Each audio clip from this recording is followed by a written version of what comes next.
Hello. What's up this afternoon, everyone? Welcome to a very exciting, very special stream. It is finally preview day for Ikoria, which means we get to play new Magic cards. We have a ton of decks. We have some sweet giveaways. I am super hyped. This is going to be a fun stream. Oh man, I'm hyped for this one. So welcome everyone. Swader, McIntyre, Swamp Base Cat Dreaming, Seza, Zaldazak, of course, Helichrome, and Faded Magus. Welcome to the Fishbowl. Thank you so much for your subscription. Big Tube cheer for you. Hey, what's up, Brian? We will have some fun. I can promise you that. I don't know if we'll win much, but we're gonna have some fun. And hopefully we win a little bit, because we have some really sweet decks. I'm really excited. Oh man, I've only been brewing this format for a few hours, and this set is so sweet. Steven Toothman, welcome to the Fishbowl. Thank you so much for your subscription. Big super cheer for you. Yeah, Jeskai Cyclo, that's one that was actually, there's a few viewer submitted decks in here, and then a bunch of decks that I built. So we're just gonna play as many games as possible and see what happens. Try to get through as many decks as possible. Are we doing 5-color ultimatums? I do not have 5-color ultimatums built at the moment. The Mutate deck is one I actually want to try. It's I've only got to play at the most maybe a game with each of these decks, and some of them are really funny when they go off. I have not played a Song Niv deck yet, but that would be sweet. Have I played Song of Creation? We do have a Song of Creation deck. I've played it a little bit. It is busted. It is so good. Oh man, this is gonna be fun. So many subs already. Good lord, it's hard to keep up. Thank you so much, everyone. So I don't know what to play first. That's gonna be the hard part. We have so many decks to get through today. I don't know where to start. So if you have ideas about where we should start with our super sweet preview stream, let me know. As I welcome all of our new subs, including a bunch of gift subs coming in from... Oh man, the chat is moving so fast. Thank you, everyone. So many people here already. From Letton, hang out the gift subs to 99 Problems, Kinda MTG, Snarky McDuck, Plague of Earth, and XX Funk X. And Letton, welcome to the Fishbowl. And Bode Anley, welcome you as well. Big soup cheer for you. The other news, and we'll do our quick reminders, and we're going to jump right into it. It's get in as many games of Magic as possible. The other news is I have 2 giveaways today. So there is going to be 2 $50 Card Kingdom store credit giveaways, thanks to our sponsor Card Kingdom. And the plan is we're gonna do one about an hour into the stream, give or take, in between matches, and then another one about 2 hours into the stream. So you don't have to do anything special. When it's time, you'll have to type something in the chat, but everyone can be entered. The only thing you need, if you win, is you will need a Card Kingdom account. You'll just have to send us your email, and whatever one is attached to your Card Kingdom account, and they will just credit your account, the $50 if you're the winner. So yeah, there's 2 $50 giveaways. If you don't have a Card Kingdom account and you win, you can create one. That's not a problem. You don't have to have a pre-existing one. So I'm hyped for that as well. But anyway, quick reminders: Replay YouTube, that's where you find all the old streams, including this one. In the future, normal YouTube, there's a sweet Against Odds going up tonight. Oh man, the Against Odds deck is sweet. It's not Ikoria, unfortunately, but it is sweet. Prime, welcome to the Fishbowl. Thank you so much for your subscription. Big super cheer for you. A reminder that our sponsor tonight, as I mentioned, doing some giveaways momentarily, well, about an hour from now for the first one, is Card Kingdom, and they have Ikoria up for pre-sale now. So if you need some Ikoria cards, you can head to cardkingdom.com/MTGGoldfish, which would actually help us out too, and get your pre-orders there. And of course, store credit giveaways starting in about an hour. Otherwise, Discord, check it out if you haven't. Merch page, got tokens, t-shirts, playmats, good way to support the stream and the channel and the site. Donations, always appreciated, never required. $2 or more gets your message read on stream. When do we start getting Ikoria vid? So, because Ikoria doesn't actually even really come out until later tomorrow, the weekend is going to be mostly old stuff, but not standard. Some modern, there's actually a legacy video coming up, but by the time we get to, next week, then it'll be mostly switch over to Ikoria stuff. Good lord, the subs keep coming. Fuffalo Phil and Jay Voldrin for the first time. Welcome to the Fishbowl. Thank you for your subscription. Big soup cheer for you. All right, so that stuff's out of the way. Everything has been announced. Let's play some Magic. What do we want to start with, chat? What do we want to start with? Welcome you. Oh, good to have you here for our preview stream. So, if you want to see the deck list, I attached a doc. Exclamation point deck will get you there. Eerie Ultimatum, I literally built this deck. So I literally built this deck while the stream was firing up. So it is not tested even a tiny little bit. It's not even on the deck list doc because I literally just built it like 10 seconds ago. So that is one I have no idea how it'll work. But if we resolve Eerie Ultimatum, look out. I think, so that's one of our options. This deck is actually really funny. This deck, this deck turned out funnier than I thought it would be. We'll play it at some point, I'm sure. Knowing Buddy, welcome to the Fishbowl. Thank you so much for your subscription. Big soup cheer for you. Can streamers use special card styles? So you can use just the Godzilla card styles. I wanted to see if I could get like the special lands and stuff. Those didn't seem to be available, but the Godzilla card styles are. So this is a Winona deck, like Winona tokens. The Song Breach deck is hilarious. This is Yarok with a companion. Maybe, let's try Mutate Boggles. I feel like this is the most... it's pretty janky, but this is also like the most Ikoria deck of the bunch, and we get some King Caesars and other other sweet Godzilla cards. Hey, thank you, Alenda Dustros. We have a new donation from Eternal Ether X to a donation. Hey, Seth, I had an idea for Against the Odds. In a cycling deck with Escape Protocol, Sahili Silverwing, and Wand of Vertebrae, you can play Lantern Control in Standard. Ooh, that sounds super fun. You can throw in Yadero and Sharknado for finishers, lock your opponent out of the game. I will have to look into that, Eternal Ether X. That does sound like something I'd like. Thank you so much for the donation. So, all right, let's try the Mutate deck. Let's try it. We got to at least try to mutate. So, the idea of this deck, it's really simple. What we are trying to do is play a protected creature. Paradise Druid, Barkhide Troll is our other option. Play one of these creatures that will hopefully live, and all we want to do with this deck is just keep mutating onto that creature. We have a ton of mutate cards. What are we mutating onto it? Our big finisher is Insatial Hemiophage, which drains our opponent for each time the creature is mutated. We also have Batra, Dirge Bat to blow up creatures, Parcel Beast to draw more cards, King Caesar to kill creatures and planeswalkers, more card draw with Deem Trailhedron, Glowing Recluse keeps putting more counters on Barkhide Troll so it's always hexproof, and that's the deck. We don't even want to attack. We just want to play a hexproof thing and mutate until that mutate value actually wins the game. I don't think Octopus does much for us because we don't want to attack. We don't want to tap our hexproof creature. So let's give it a shot. I mean, it is definitely janky, and if our opponent like can deal with our boggle or we don't draw it, things can definitely go wrong. But it is also very Ikoria themed, for sure. Corbin M. Moon, welcome to the Fishbowl. Thank you so much for your subscription. Big soup cheer for you. Thank you. Have I said a card name correctly? Probably not. Are we playing Panharmonica today? We do have a 80 card Yarok deck, so possibly. Hey, morning, Black on 4 Child. How are you? Have I renamed cards already? Do you have any plans to build around a Karuga companion deck? I have an idea, but I want to use all my wild cards on a bad deck idea. So Karuga is interesting. I feel like Karuga you can just stick into like Jeskai Fires. That's probably where it's going to see the most play. Where to actually play it outside of that, I'm not exactly sure, but I think it is possible to build a Karuga deck. Sir Heffa Squat and Dr. Fishio, welcome to the Fishbowl. Thank you so much for your subscription. Big soup cheer for you. The Naya deck's actually really funny. Way funnier than I thought it would be. And it might actually like kind of work. It's like Naya tokens. This does not have anything to mutate onto. We have a lot of our good mutators, but nothing to put them on. Okay, this is much better.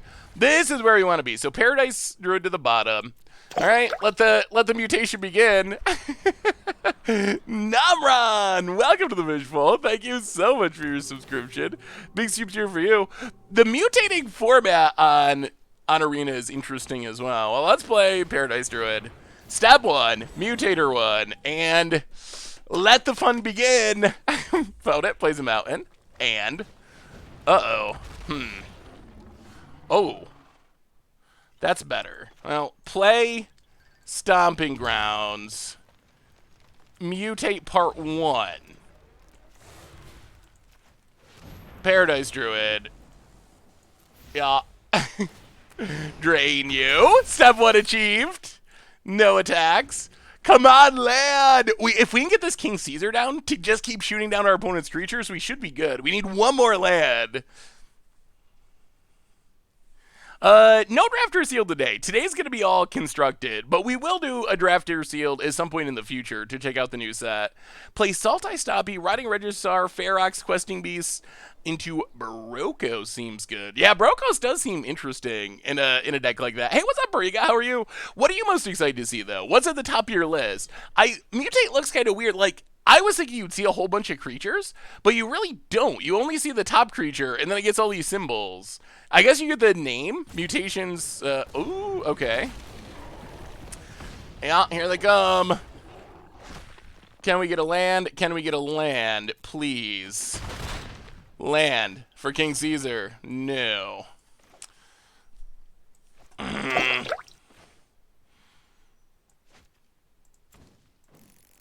That's awkward. That's super awkward. Oh, we might be losing already by not hitting these land drops. Well, we can keep draining. Zalslog, welcome to the Fishbowl. Thank you so much for your subscription. Big soup cheer for you. Why was the title Legacy Enchantress? Huh? I don't know how you would have got Legacy Enchantress. Why no block the Dino? We need our our mutate pile to live. If this dies, our entire plan disappears. Cause this gets big when a creature comes into play. So this is a 4. You probably couldn't see it under the cards, but this was a 4/3. Are we gonna get a twerk clip celebration? Oh, I mean, I don't know. You did get me. Oh no, you did get me to dab. So maybe. Yeah, we're just not hitting the lands. This isn't gonna get there this time. Oh. Well, alright. I don't think this is enough, though. So we get to mutate. I guess this goes on top. Kill Questing Beast. Well, maybe. We're up to 19. We're up to 19. Please don't kill it. Please don't kill it. We had to tap it.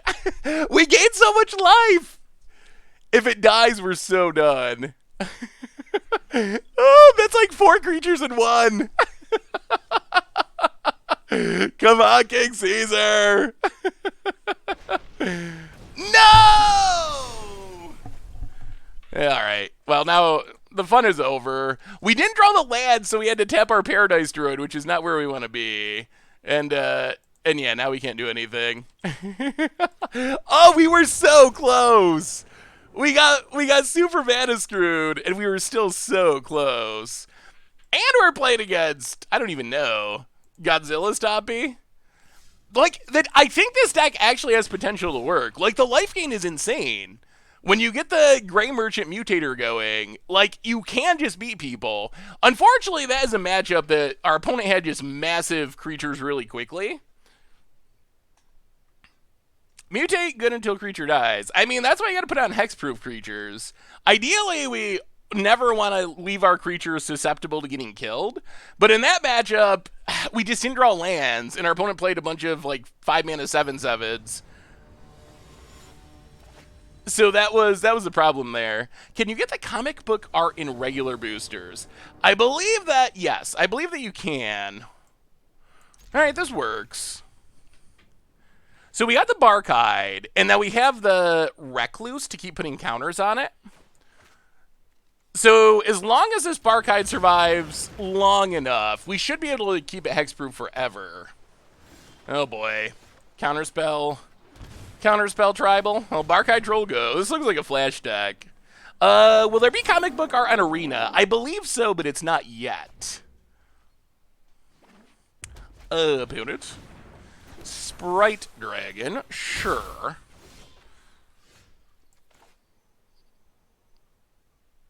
Yeah, let's mutate. Actually, Do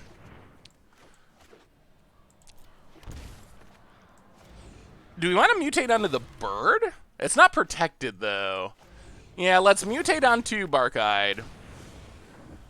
Parcel Beast on top.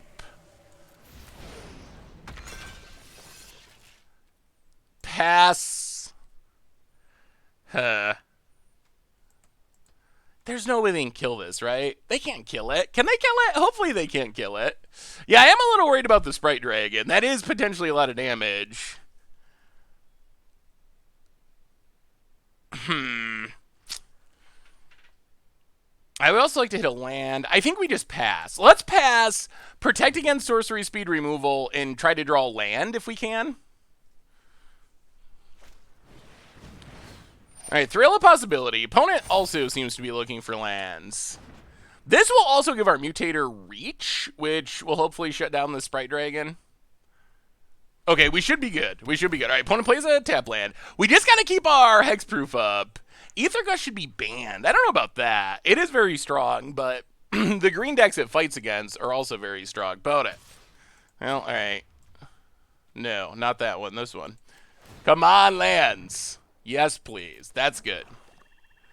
Alright, so we get a land. Even comes into play untapped. There is some Parcel Beast combo potential in some formats, too.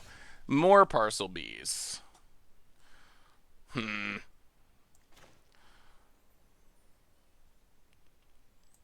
I'll play Gilded Goose. Mutate on the Gilded Goose.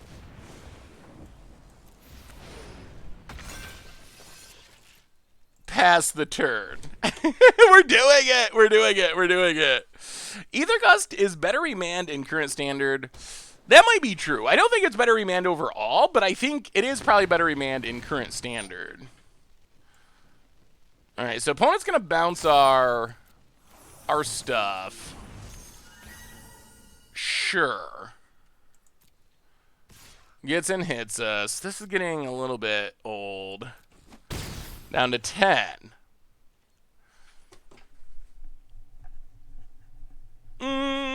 We need lands, but we also need to not have this bounced. Ugh. Alright. They can't have two Brazen Borrowers.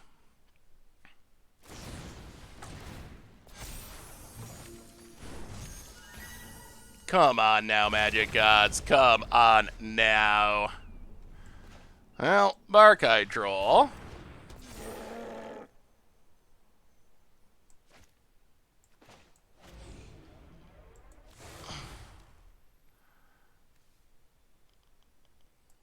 Parcel Beast. Oh, he can't actually even play it? Oh, that's awkward. Huh. Yeah, that was a ridiculous blowout. That was so brutal. Now you're seeing the major flaw mutate. I think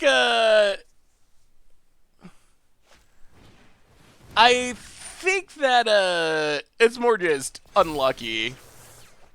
I mean, we could have left off hexproof so it couldn't get bounced, but it's really hard to predict that our opponent's going to just have every Brazen Borrower in hand at the same time.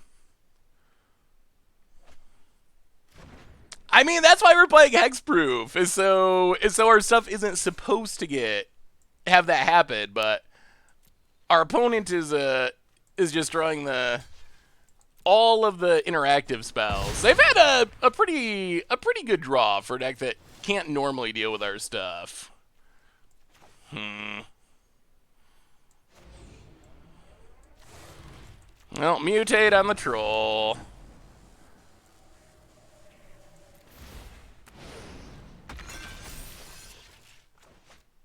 Play the land, but I think we're gonna be just short here.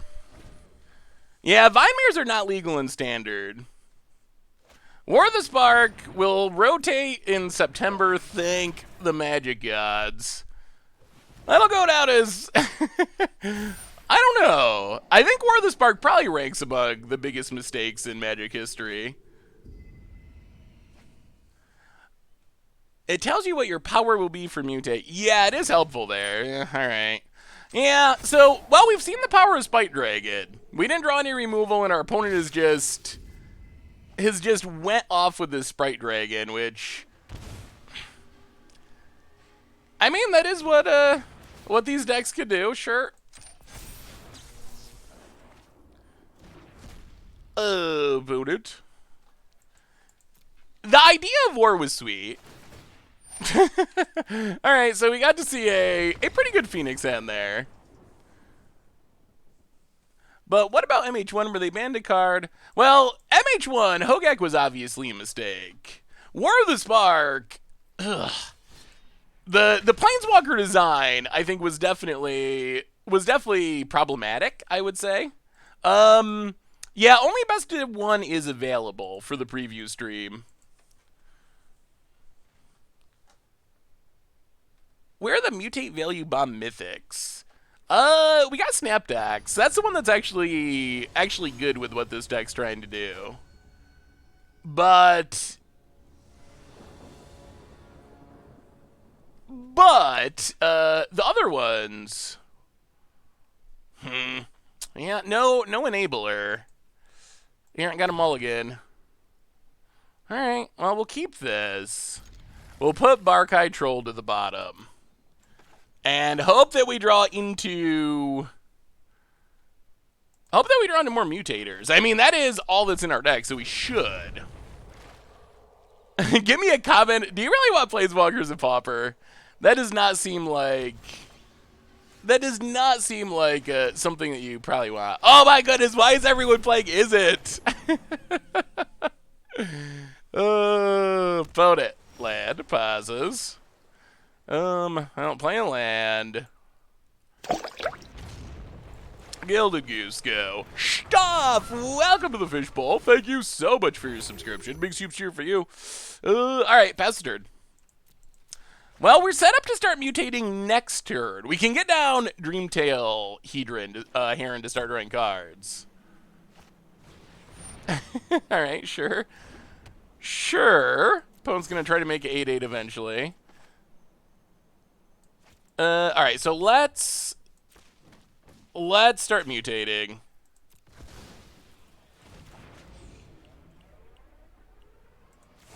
Onto Paradise Druid.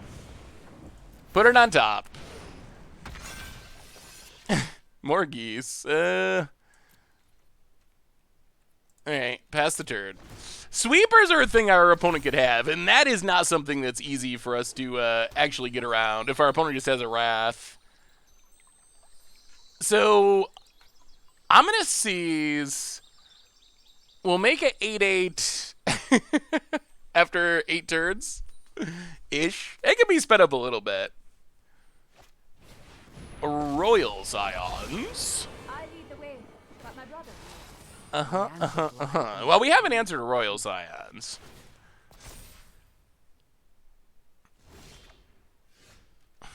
Parcel Beast.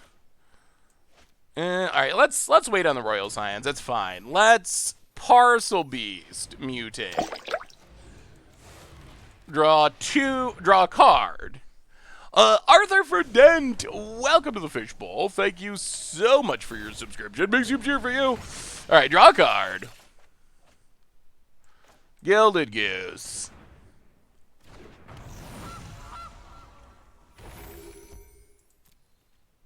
And pass the turn. We're getting closer.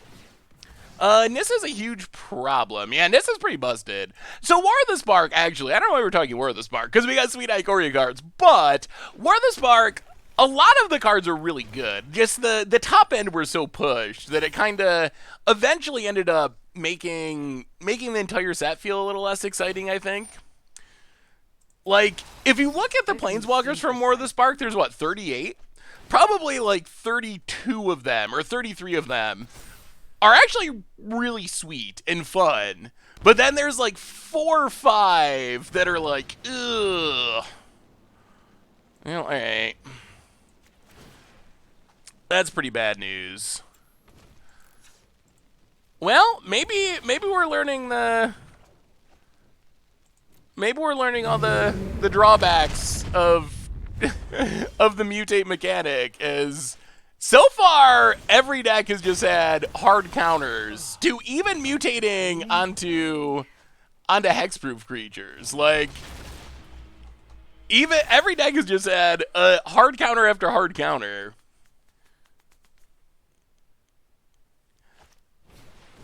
Cathartic Reunion. Could this have been balanced if it had more green mana? Maybe. Alright, so now an 8/8's gonna be coming. Technically have a removal spell, but unfortunately, Alright,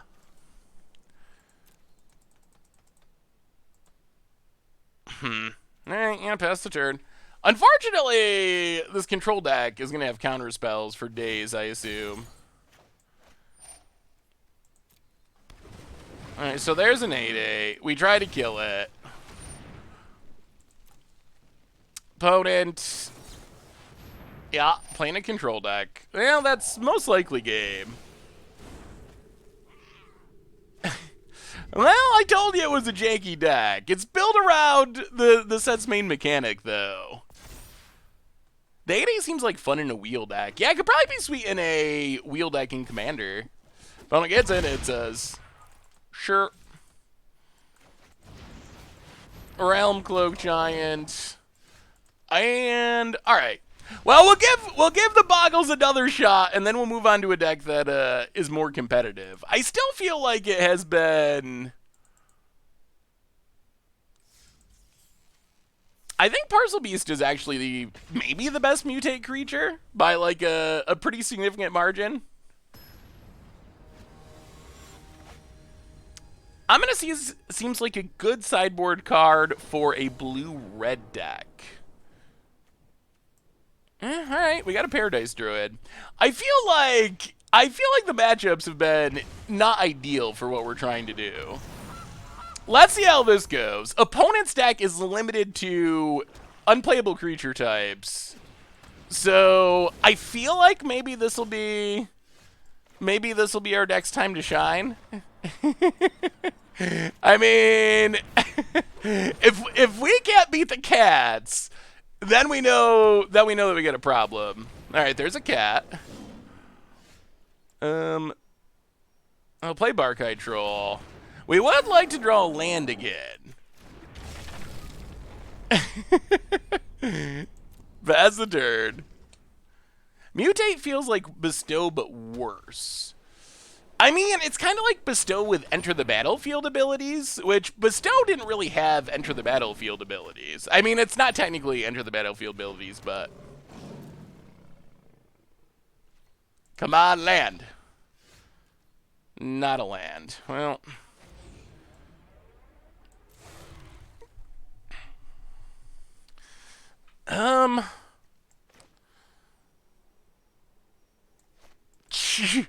Always just a mana short. Always a mana short with this deck, unfortunately. Well...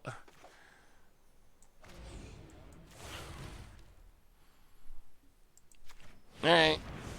Mutate. Barkite Troll. Pass the turn.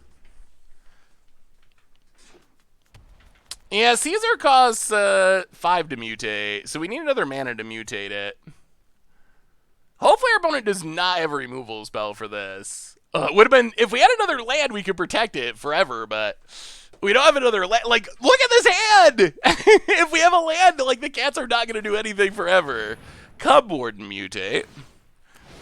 Okay.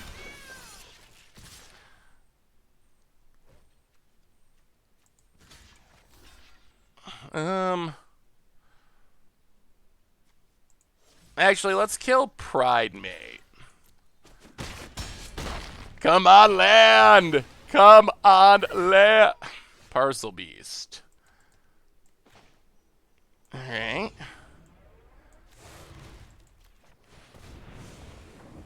Well, we'll do that.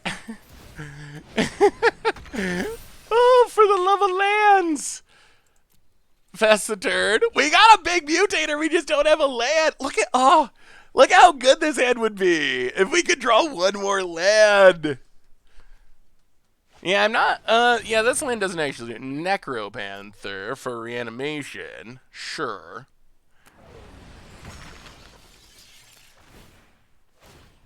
Makes more cats.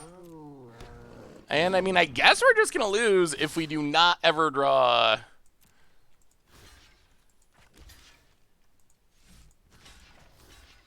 If we do not draw land, we're just going to lose.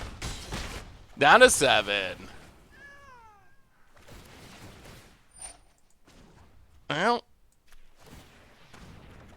not a land. Oh, no! Oh, no! Just one time I want to mutate and do a cool thing. Oh, and it's a triome. Well, Gilded Goose. Triome. Pass the turn. It is technically a land, that is true, technically. But we're just dead here to the Cat Lord. Block, block, block.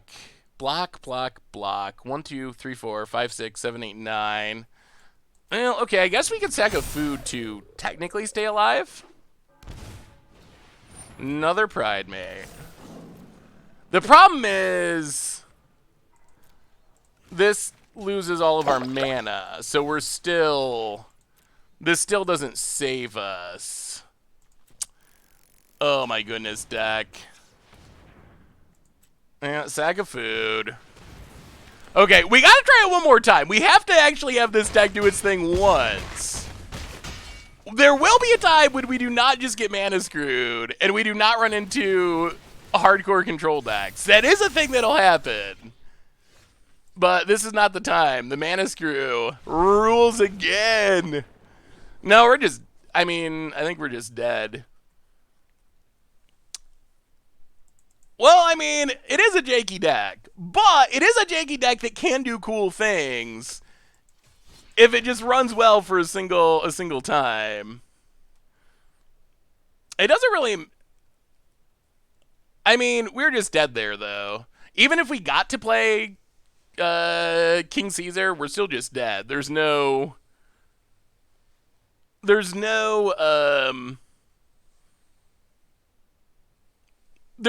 getting out of it from that position.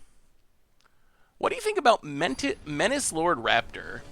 I think it's fun. All the ability counter shenanigans I think are cool. I'm not sure there's actually enough.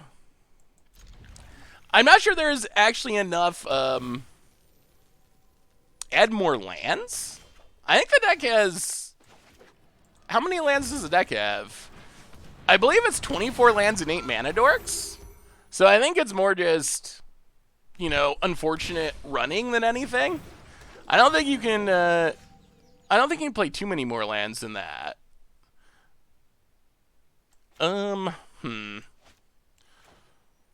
Yeah, let's Gilded Goose. Play the Triome. Pass the turn. I mean, we can tap the Mana Dork. Barbagamos. Welcome to the Fishbowl. Thank you so much for your subscription. Big soup cheer for you. About it. Paradise Druid. Goes attacking. Sure. You know, play Barkite Troll. Stomping Grounds. Pass the turn. Alright, so next turn we get to start mutating. We'll see what ridiculous thing our opponent has. Send a message with the goose. I don't think this deck is anywhere near good enough to be sending messages. I don't think it's a send a message kind of deck. If there's one thing we've learned. All right, let's mutate on a Barkide. Put it on top. Draw a card. That's a 4/5 flyer. Look out! Look out! Give the goose reach. The goose will just die. It always just dies. Opponent's gonna mutate. Oh, not mutate. Just flash in. Batra. Can you please move the chat up so we can see who we're playing against? Yes, I can do that. Opponent going to mutate onto Batra.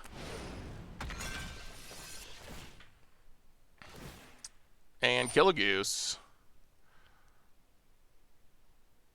Alright, so we need to add a mana.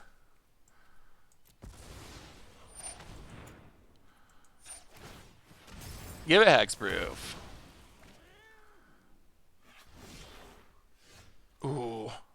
Yeah, I think we got to do this still. We need to mutate onto the heron.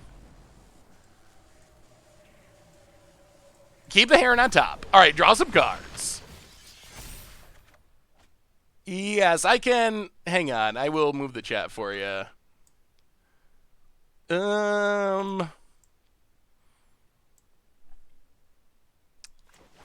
Play a breeding pool and pass the turn. This is more where the deck wants to be. Like, this is where it wants to be. We actually have... Shouldn't you have killed opponent's flyers? I mean, we could have, but then we risk losing 10 creatures or something. The thing about mutate is... The thing about mutate is, if you lose one of the mutate creatures, you lose a lot of mutate creatures. So I think that is something that gotta be aware of. Like, even here, I don't think we just run out this King Caesar. Well, I guess we need to make a food first anyway. Like, I think we have to value leaving up protection above all, because if this dies, we're just like a million for one. And getting a million for one is really bad. Nicorado, welcome to the Fishbowl. Thank you so much for your subscription. Big soup cheer for you. Baudet runs out a Cavalier. Sure. Ooh, opponent's deck is kind of spicy. All right. And Fiend Artisan. Sure. But now we get to start doing mutate stuff. And protecting our mutate stuff. So make a food. This is where the deck wants to be. This is what we've been trying to get to. All right, now we get to play a land. King Caesar.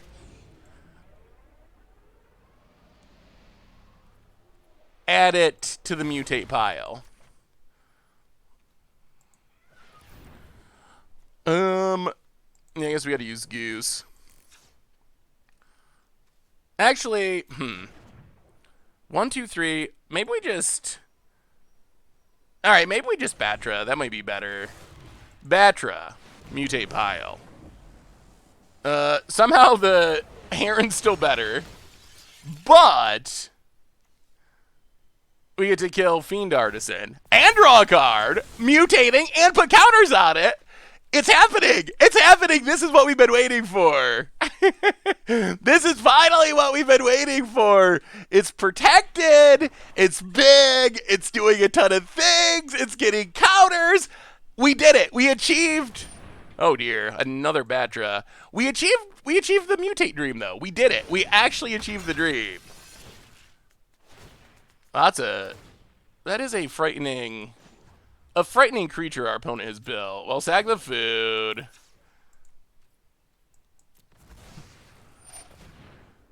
Protect the Heron at all costs. Yeah. Opponent's out of cards, though. Opponent's out of cards. I think we win the long game. I don't think we want to aggressively attack and then get hit back for a ton. So next turn we can King Caesar. So run out Paradise Druid. Overgrow Tube tapped. This is it though. This is what the deck has been trying to do. So obviously it's not gonna break standard, but Molar Puller, welcome to the Fishbowl. Thank you so much for your subscription. Big soup cheer for you. Yeah, the bottom of the pile somewhere down here.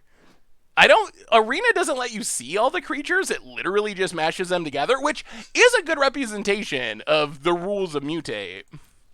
Ooh, all right. Ooh, bat time. Actually, let's King Caesar. Add it to the pile. To the bottom. Kill you. And you. The 3 for 1. What can they get back? Anything scary? Not casualties? Yeah, it's fine. Sure. Grow it. Kill them. Kill all of them. Yes. Yes. Feed Artisan to the top. Sure. Oh! That's what we wanted. That's what we wanted. This is going to be good. This is going to be good. Add it to the pile. Under. Big drain. That's a big drain. That's a card draw. Down to 13. That's a double. Look at this creature. Reach. Flash. Flying. Double strike. Death touch. It happened. It happened. Yes. That's what I envisioned the deck doing. That's what the deck is trying to do. Armisen Gaming, welcome to the Fishbowl. Thank you so much for your subscription. All right, we can move on. We don't have to keep ramming our head into the boggle wall. That's fine. But you can see what the mechanic can do. You can see what it can do. Obviously, even with our attempts to protect it, things can still go super wrong super quickly. 80 card Yarok. So 80 card Yarok, it's mostly about the companion mechanic in Yorion. Otherwise, because of the mutate mechanic, we don't get many new cards, but we can try it. Sultai Flash, Song Breach, Ultimatums. The Abside Oasis deck is sweet. I do like that one too. 80 card. People like the 80 card Yarok deck. Oh, thank you, Bear Snake. It happens. Once in a while it happens. So what are we playing next? You want to try the Ultimatum deck? All right, we can try the Ultimatum. So the Ultimatum deck, as I said, I just put this deck together literally as I was putting the stream together. Literally as the stream was going. So idea is fill the graveyard, resolve Eerie Ultimatum. Hopefully Eerie Ultimatum wins the game. And that's the plan. That's what we're trying to do. That is basically it. We already boggles once. And yes, our first Card Kingdom $50 store credit giveaway. Thanks to our awesome sponsor, Card Kingdom. Enter boggles of all things in the chat to enter for your chance to win. All you need is not anything. All you got to be is in the chat, really, and then you will have to have a Card Kingdom account. All right, we can. I feel like we should try something. All right, I think we're gonna try the Song Breach deck, because I think the Song Breach deck can actually be really spectacular. I think it can be really spectacular. So I kind of want to try that. King of Jank MTG, welcome to the Fishbowl. Thank you so much for your subscription. Big super cheer for you. So the idea of this deck, if you blink a mutate creature, does it all come back? It does all come back, but it all comes back separately. They don't mutate back together. So this deck, I think this is one of the spiciest decks, and when it works, oh my goodness, is it sweet. So the idea of this deck is to be Song of Creation combo kill. Song of Creation, one of the most exciting new cards from the set.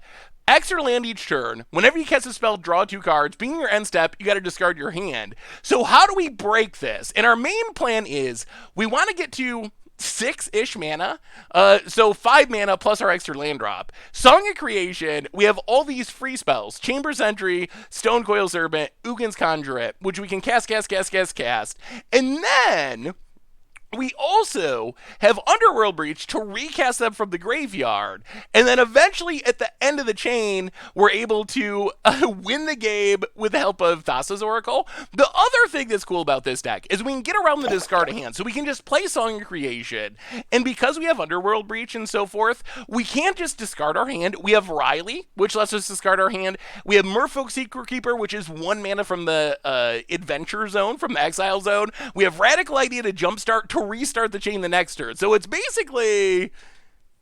is basically a Song of Breach combo. The only Joe Fish for the 22nd month. What are you most excited for in Commander? What do you look forward to using in Commander? Ooh, well, thank you for the subscription, only Joe Fish. The set in general, I think, is really exciting. So let's give this Song combo deck a shot. I think in general I'm excited for it. I think the enchantments are some of the cards I'm most excited for. Song of Creation, Titan's Nest, even the Jeskai one that draws a card. Like, I think those are really exciting. There's definitely risk. We are kind of a goldfishy combo deck. We can just cast our free creatures if we need to, but one of the most impressive cards in, like, the tiny little bit of testing that I have done is Riley has been very impressive. 6 EMC Niv in Song. Sand doesn't do anything. We do have Cathartic Reunion, though. Yeah, I guess it's fine. Sure, we'll keep. No Nethroi combo deck. I do not have a Nethroi combo deck at the moment. I'm not sure. Is there a combo for Nethroi? It seems like a get in your boggles to be entered. The first giveaway going to be closing in a few seconds. I mean, Cathartic Reunion, the only downside is that our opponent's playing a blue deck. So if they're playing a counter spell deck, that does make Cathartic Reunion a lot sketchier. Well, I guess now's the time. Cathartic Reunion, discard you and also you. Well, there's a Song of Creation. 2 turns away from maybe doing things? Perhaps. Opponent opts. Opponent's going to start making flyers, so we are on the clock. I don't think we win the game. I don't think we win the game until we get a little more mana, though. We're a little mana light to actually win the game. Opponent scries. Well, we can ruin our opponent's scry with Secret Keeper. That's something. Milieu. One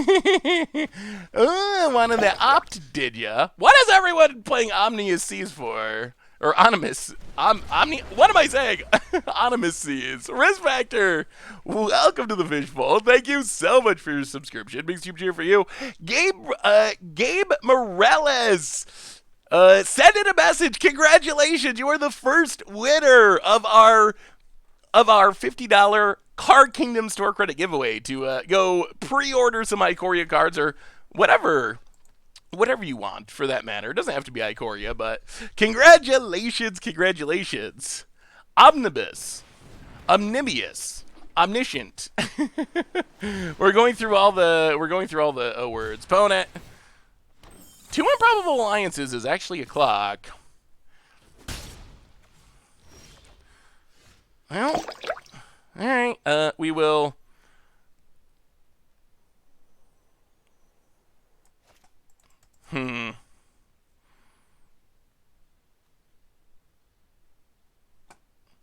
What zone is this in? Oh, because we can return to our hand. Ooh, yes, we have 10, 11-ish decks at the moment.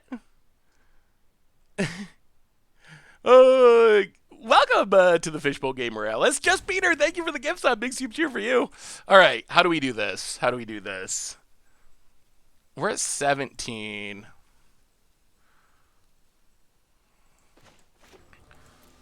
Steam Vents.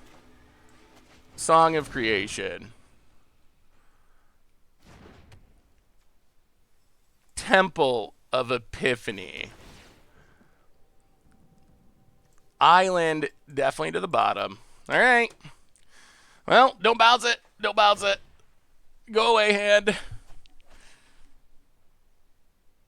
So the first giveaway has been entered, but there will be another one coming up. Opponent, gonna cycle, big stuff. All right, so we have the Secret Keeper to start the chain. We're so close. Opponent gets in, hits us. Ooh, we draw land. Well, Secret Keeper. Draw 2.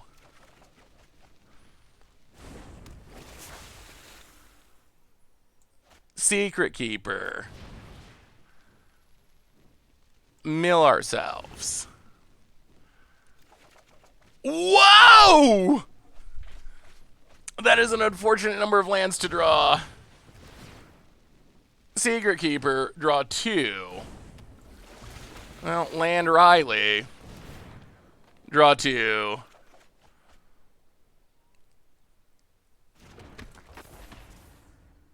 Stonecoil Serpent. Draw 2.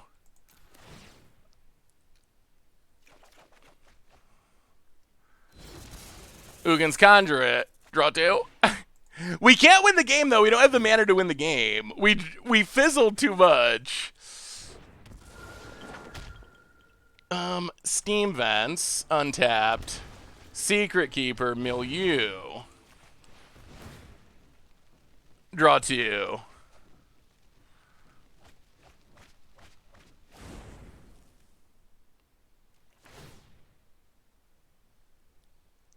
Leave it.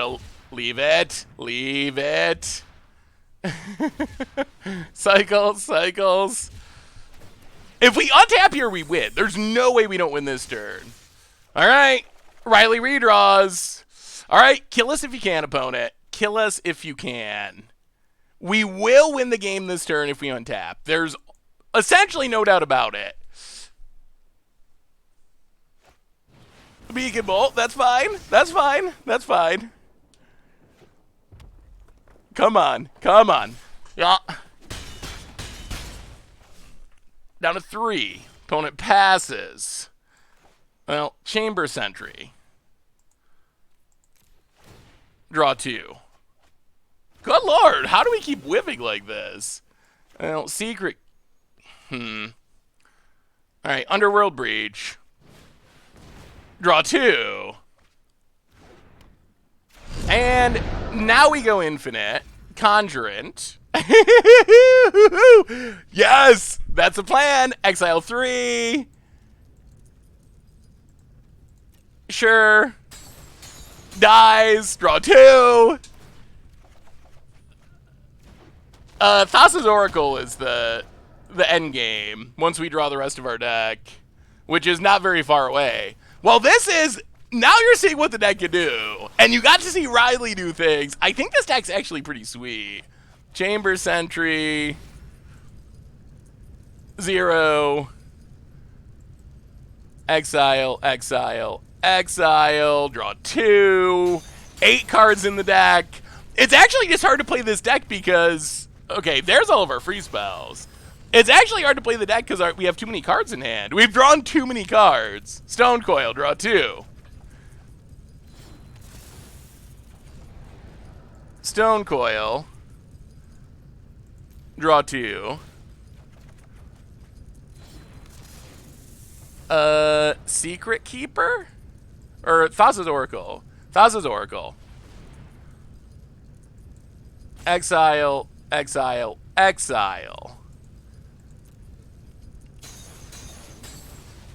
Draw 2.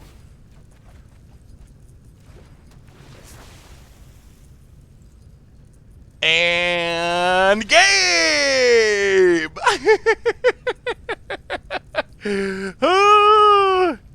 I mean,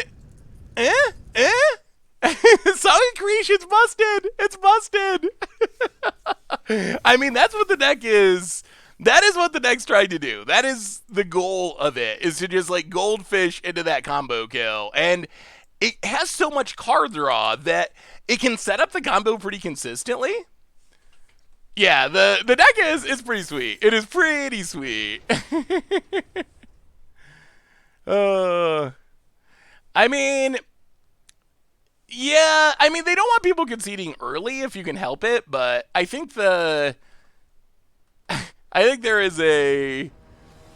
Yeah, Narset is a problem. We might want, like, Brazen Borrower for Narset. Danger Noodle, welcome to the Fishbowl. Thank you so much for your subscription. Big soup cheer for you. Thank you. Yeah, that's not gonna do it. Alright, this is better-ish. Sure. Okay, Conjurant to the bottom. We got Riley and Radical Ideas, which isn't bad. That's something. Can we make it win? Wait, the problem with this deck is, can we make it win also honestly? I think I'm confused by the question. Ugh, we want to get this Riley down.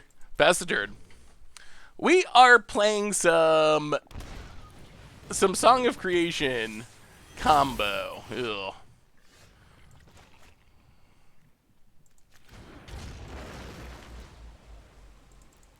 Alright. Chamber Sentry. We have had some issues with Sprite Dragons. Actually, we probably should have played Stone Coil, sir, but Stone Coil just blocks it, doesn't it? Oh my god. Oh my god. What is it with everyone playing Sprite Dragons? Opponent gets in.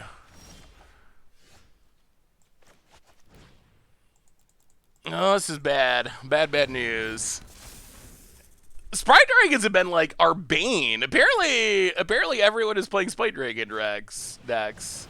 Maximize velocity. And our deck is not really playing much removal, so opponents just going like Sprite Dragon and a million burn spells is going to be an issue. Opponents. I mean, I don't even think Storm's Wrath saves us here.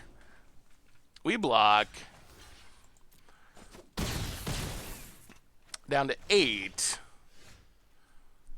Yeah, I mean, sure. I believe we're just dead. We had one Sprite Dragon covered, but our opponent has infinite Sprite Dragons. Yeah, pass the turn. Well, maybe Sprite Dragon means that, like, Phoenix decks are back. Ox of Agonis, discards a bunch of cards, draws some cards, goes attacking, we block. Yeah, looks like we're not going to get to combo off in this one. Yeah, alright, sure. Yeah. I love the Phoenix deck. I'm happy on their back. They might actually be. Is it worth purchasing Fiend Artisan at $30 now or hope it drops? I worry the play we'll see across formats may push it up or hold its price for a while. I mean, I think that depends on how much play it sees outside of Standard. $30 is a lot. That is definitely expensive.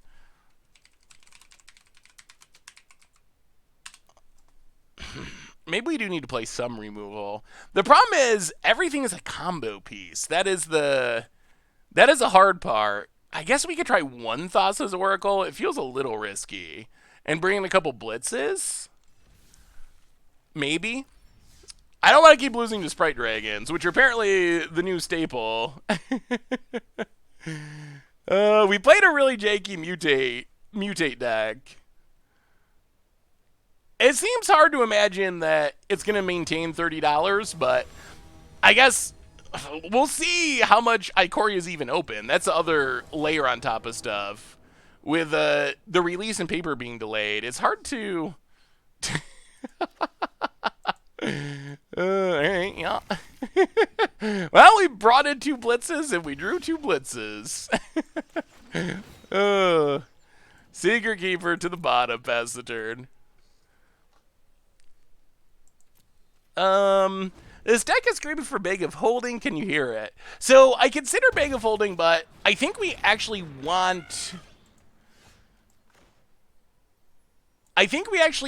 our stuff to go to the graveyard. I don't think we want to be exiling the cards we discard because of Underworld Breach and our other graveyard synergies. So I kind of feel like it's actually a negative to have them go under Bag of Holding. We do. There is a Stormbound Classification Fling deck. Also, I mean, also pretty janky, but when the combo comes together, Mutate Beasts? Oh, that is the draw we wanted. All right.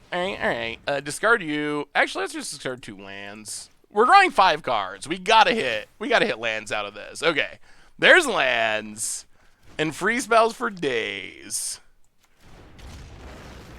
Pass the turn. Now our blitzes are looking good. Now our blitzes actually do things.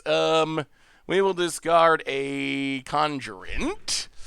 Oh, this feels like a combo game. I hate to say it, but Earl may be good in this deck.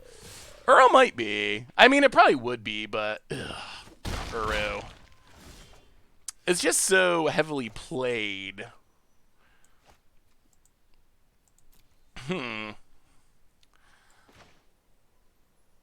We are kind of getting beaten down, aren't we? Well, play Stone Coil. Play the land. Pass the turn. How do you get early access? So it's for people in the Wizards Creator program. So if you make content and you haven't applied for it, you definitely should. Ooh, Cup Warden. Mm-hmm. Huh. How do we do this? 1, 2, 1, 2.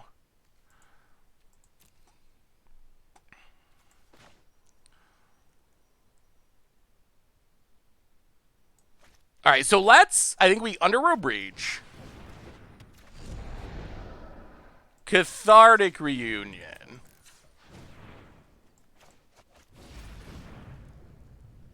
Discard Radical Idea and Conjurant. Exile, exile, exile. Draw 5.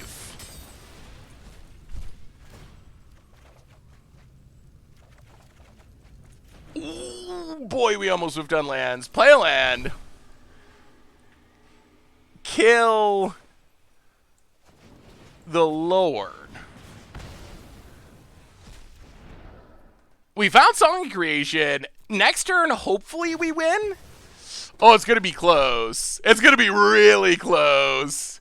You do not need to be a Twitch partner, no. Just in the Wizards Creators Program. All right, here we go. Can we win? Can we win the game from this position? Song of Creation. Chamber Sentry for 0. We got to go through 36 cards. We draw 2. Chamber Sentry for 0. We draw 2. That's a long way to go. It is. Stone Coil Serpent for 0. Ooh, I don't know. I don't know if we're gonna chain enough. Chamber Sentry for 0.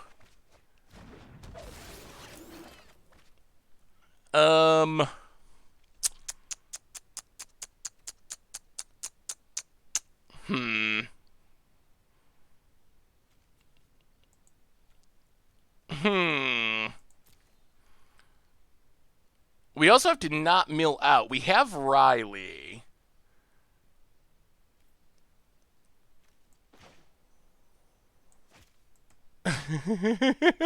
Stone Coil Serpent X0. Oh boy. Oh boy. We have Thassa's Oracle.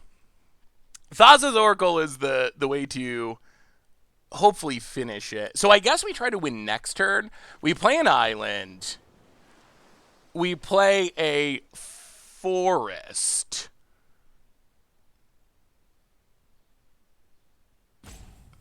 Island Forest. Secret Keeper. Mill our opponent.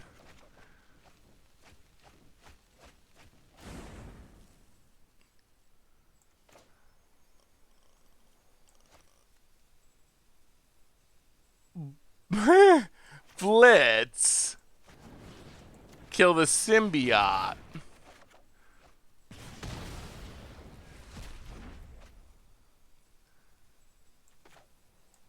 $22 cards. 1, 2, 3, 4, 5, 6, 7, 8, 9, 10, 11, 12. Secret Keeper. Mill our opponent.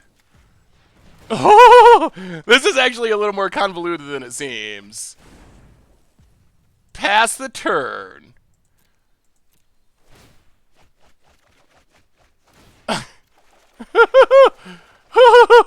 Draw our deck. All right. Discard a lad. Radical idea.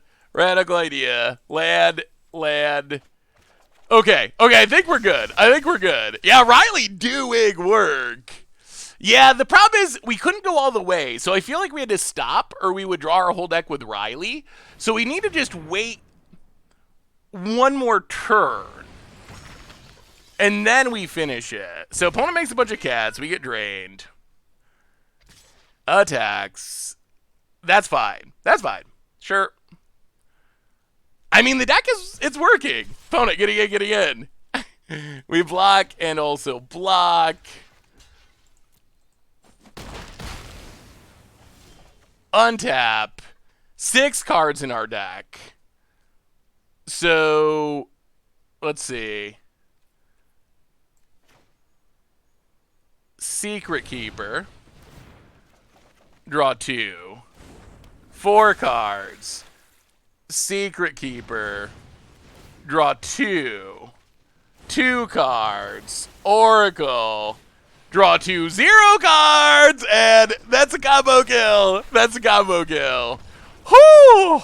I mean, the deck is actually pretty good at doing... What? It's not Riley? Rael? Rael. I mean, Riley. Riley. Really? That can't be really. Really? Nah. Really? I mean, so I don't know. I'm sure that there could be some tune-ups around the edges of this deck, but I feel like it's actually pretty powerful. We'll do one more with this deck, and then we will move on to another deck so we get through as many as powerful.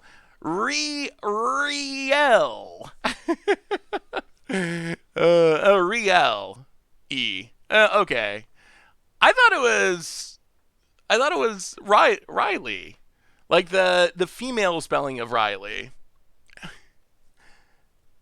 Hey, Zed, last preview stream, you were super high on Mono Blue Devotion. Why do you think that deck didn't work out? So I think that Mono Blue Devotion itself never really became a top tier standard deck, but Thassa did prove to be a legitimate like top tier standard card, and this is fine. I think it's maybe just a testament to the bustedness of standard. And cards like Teferi and Nissa that are just like so good that I think that Blue Devotion is still like a decent deck, but it's just not quite turn 4 kill or like whatever's power level. Mystical Suit's definitely part of it too. Hey, what's up, Cafe Lattice? How are you? Good to see ya. Welcome. Well, Milieu. Oh, Ozolith! Yes! Oh, I am not even going to be sad if we get Ozolith. Not even a little. No, alright, right out Secret Keeper, pass the turn. Oh, spicy. Are we playing any decks with companions? I have a Yorion Yarok deck, but it's kind of just 80 cards. Like, it's not a lot of new cards because Mutate doesn't work with Yarok. We have not played Yorion yet. No. We have played Janky Mutate and Song of Creation combo so far. So Mutate, our experience actually building a deck around it, not very good. Oh, no. We wanted that creature. Opponent, for shame. Okay. Oh, Cathartic Reunion. Discard.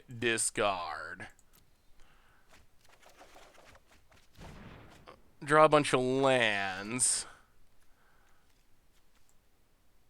Play Triome. Milieu. And pass the turn. I mean, I guess the nice thing about this deck is we can just play like big Stonecoil Serpents.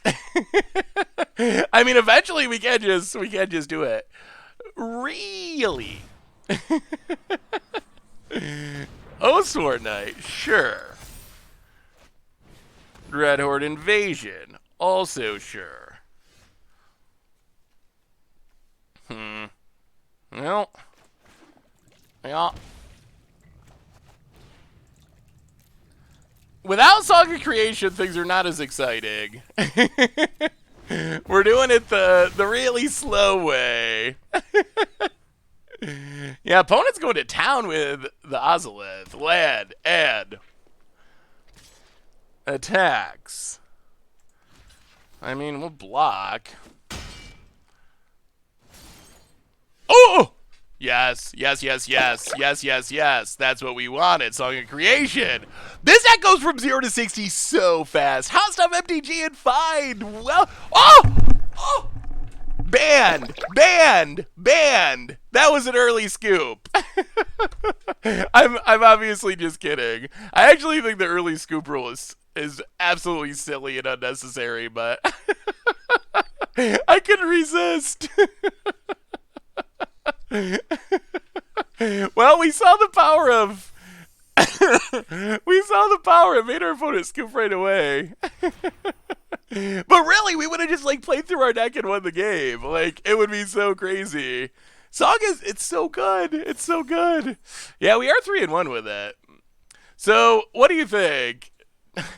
I was totally kidding. Wizards, they posted a big thing about this is a for fun event. Please don't concede early so your opponents get a chance to show off what their deck is doing.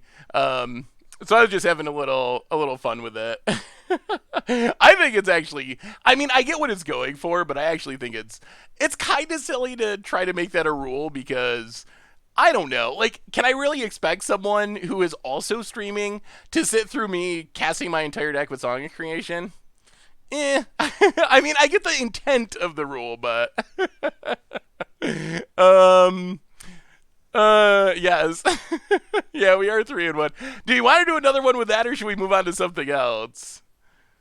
Basically, yeah, it's not a competitive event. It's supposed to be a for fun event. Another one? One more, cycling, sealed. We're not going to do sealed today.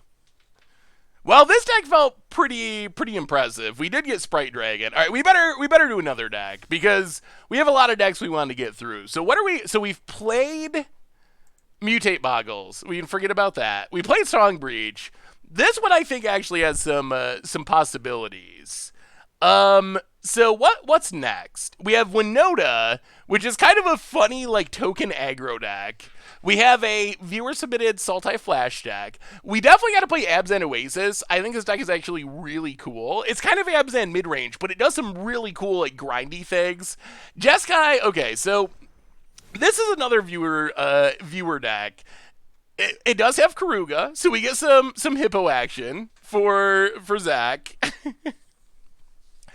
And basically, we have some Planeswalkers to stay alive, but really, we're trying to play Unpredictable Cyclone, and we can cycle, like, neutralize into things like Boon of the Wishgiver to draw cards, not into Inspired Ultimatum. So we can cycle, neutralize into Boon of the Wishgiver to draw cards. We have Shark Typhoon, which can cycle into Unpredictable Cyclone, more Shark Typhoons, or Whirlwind of Thoughts. We have, of course, Godzilla, Doom, Inevitable to cycle a bunch of times.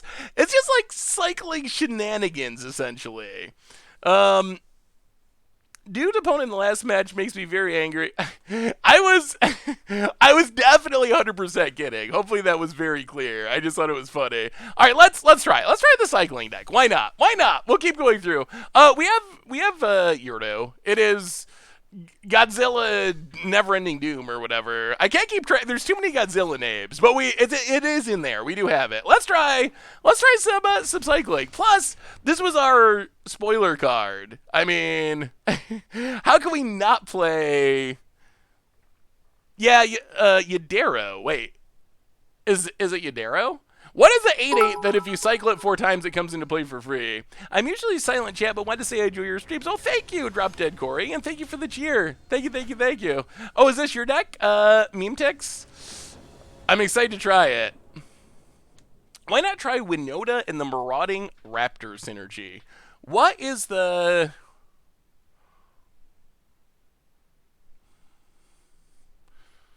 Yeah, okay. I mean, this does get us to Cyclone off of Rugarian Crystal. Does this set it? Oh no. Oh dear. Okay. Sure. Well, if this is an aggro deck, this might be a little slow. We'll see. Hey, thank you, Lunk. I enjoy the beard as well. Well, Fabled Passage. Go. Alright, feeling a little slow, but maybe. Maybe. You never know. Opponent. Oh, God. Oh, dear. Oh, dear. Okay, yeah, we're super dead.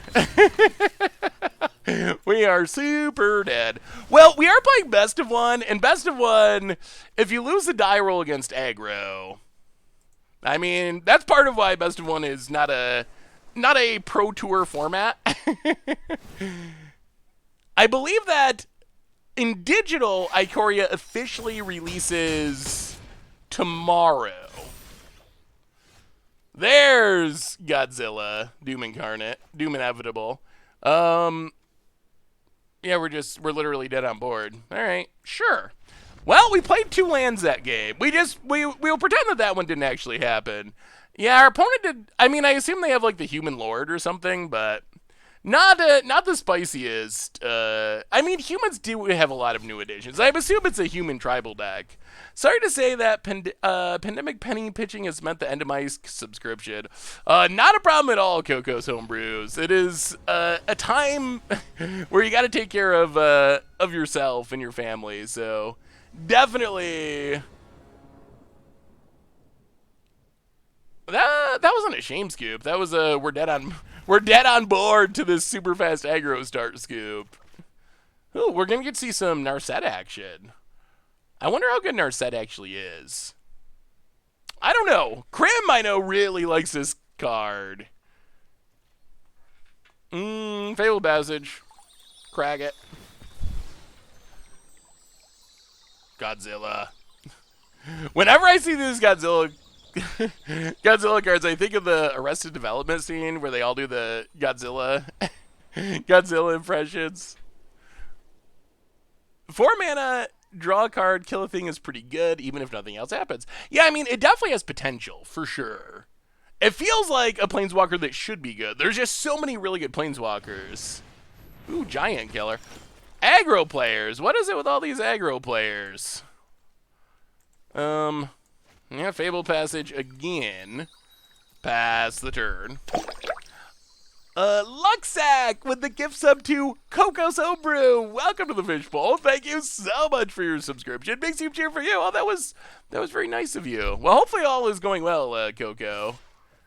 Opponent getting in for 1 with the Giant Killer. You know, all right, crack this. So, humans for days. Mana slightly awkward.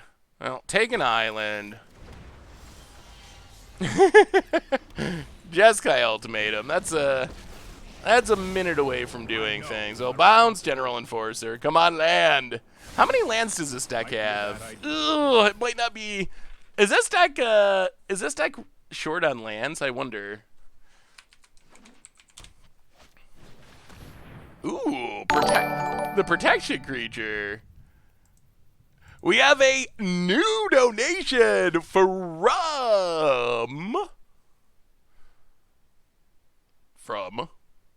McIntyre, $5 donation. Hey Seth, do you have any Ikoria Against the Odds ideas?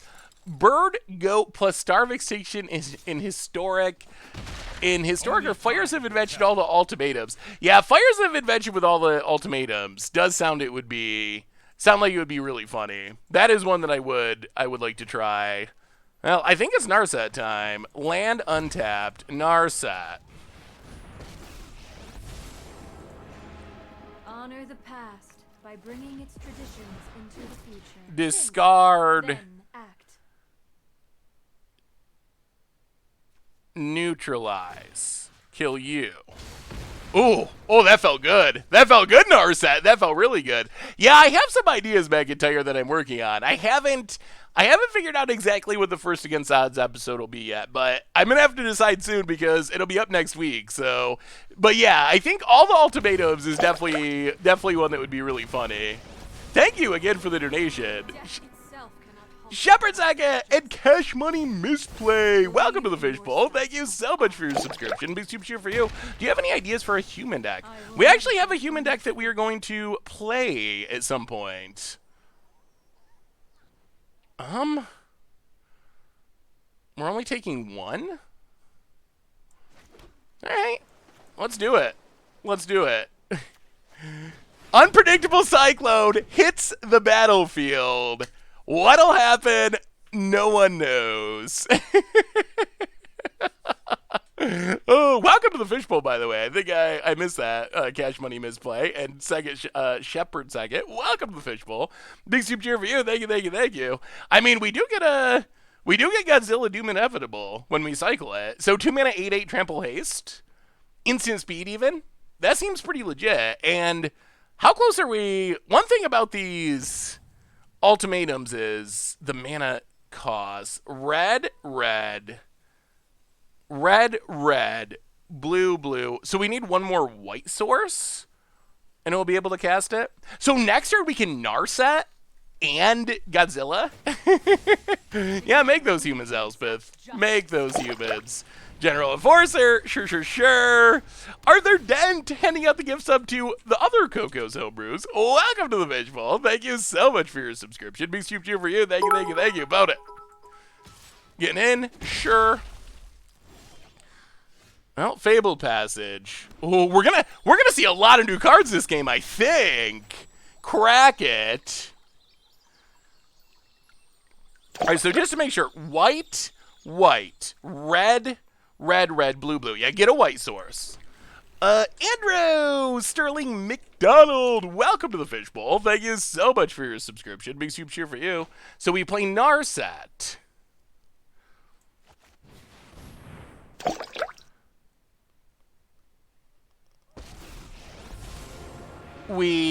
Mind, body, and soul must be trained in harmony. What do we do in Narset?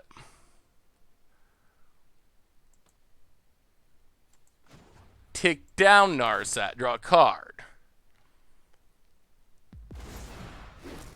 Oh!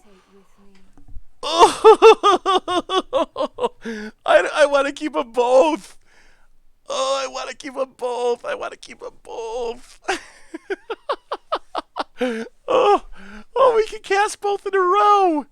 It's got to be good. It's got to be. Dick Scoggin, welcome to the Fishbowl. Thank you so much for your subscription. Big super cheer for you. We got to decide if we're discarding first. So we're taking 1, 2. Okay. Okay. Yeah, let's just keep them. We'll keep them. Pass the turn. All right. Do your worst. Godzilla's coming to protect us. And then we have the ultimatums. 2 turns in a row of ultimatums, potentially. Ooh, Etherworks Marvel with ultimatums. That sounds sweet. We have another donation from I. Williams. Do you think that... Ooh, a Golos ultimatum deck could work? That sounds like something that could work. That sounds like something Leon Drazi's probably already playing. But yes, I feel like that could actually be really sweet. All right, there's the pumping. You are braver than you know. Opponent. Text Narset. Text us. Text us. Well, surprise. Guess what? Woo! Godzilla cycles into Godzilla. We cast Godzilla. Uh-huh. Whoa! No! No, no, no. Oh my god, we're gonna lose. I lost my focus.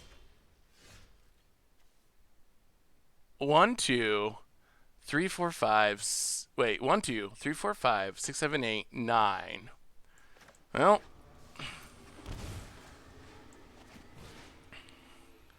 Target player, so we gain 5.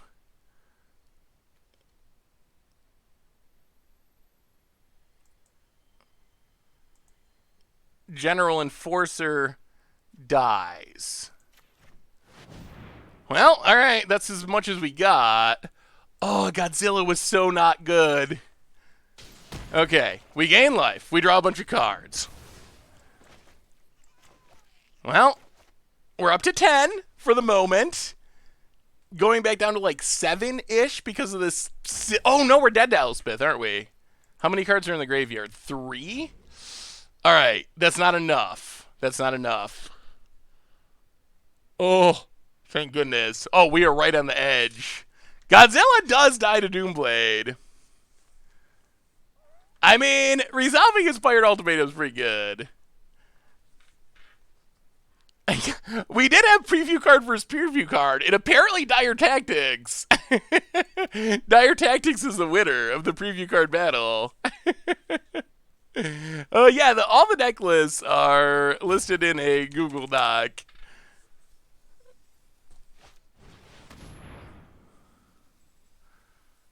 Okay, returns more creatures.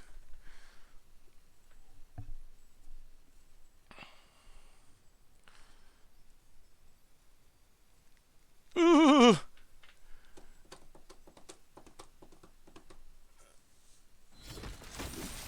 Chooses even.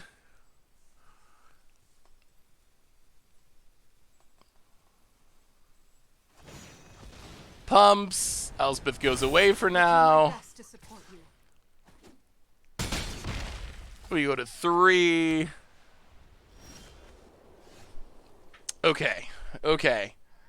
Okay, how do we do this? How do we get out of this? Yeah, humans do seem like they have potential. What instants are in this deck? Hey, what's up, Devin? Wait, we gotta... I think we have... So we know we have Neutralize. Is that the only thing we can cycle into? Along with Boon? If it is, then I think we wait. I think we wait and try to do it at instant speed. Because we could counter the Elspeth if we need to. Tomato! Welcome to the Fishbowl. Thank you so much for your subscription. Big soup cheer for you. Thank you, thank you, thank you. It is. Alright, well, we play the land. Ultimatum. Gain 5. Kill you. Draw 5.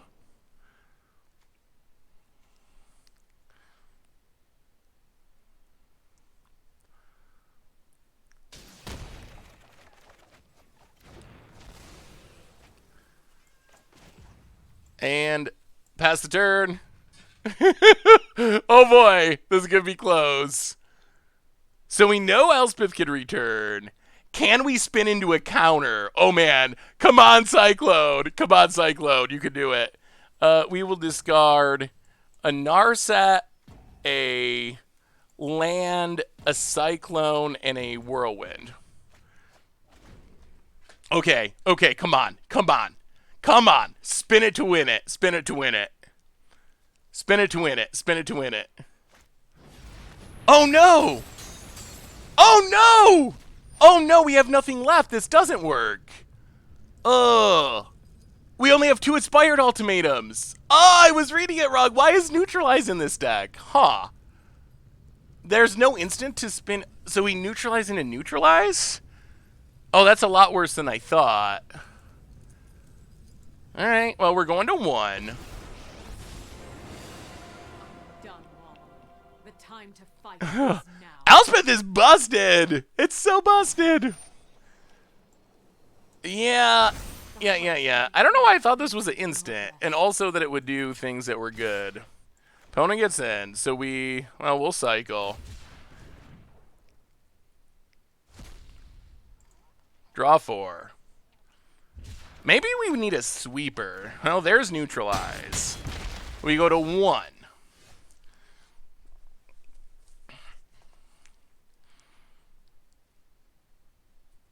One, two, three. 1, 2, 3. Oh. Oh. Opponent.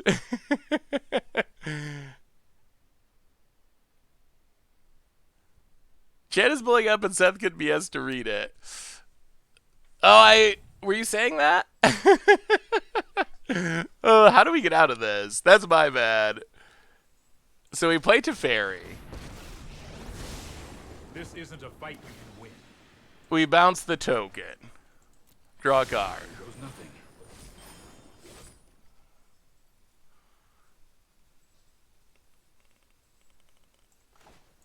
Play Teferi.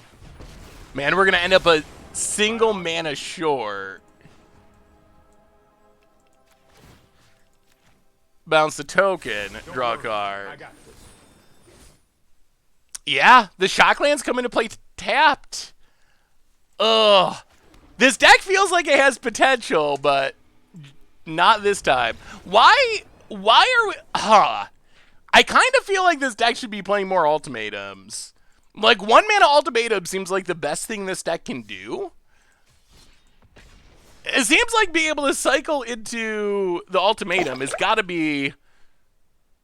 It's got to be the best thing this deck can do. So I'm genuinely curious why the deck is only playing 2 of them.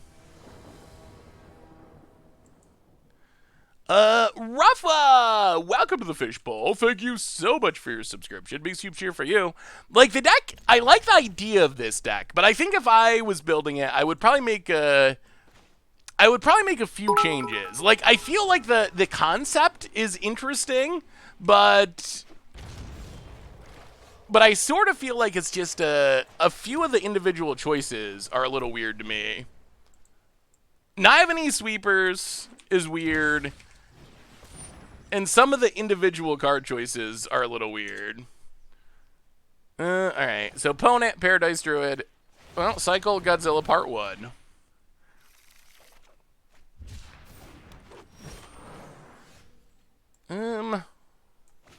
Play the land, pass the turn.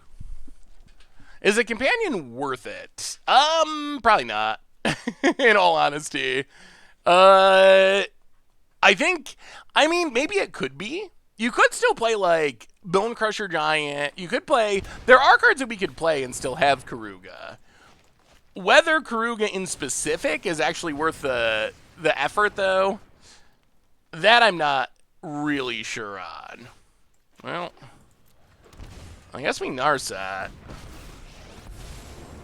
And just tick up, gain some life.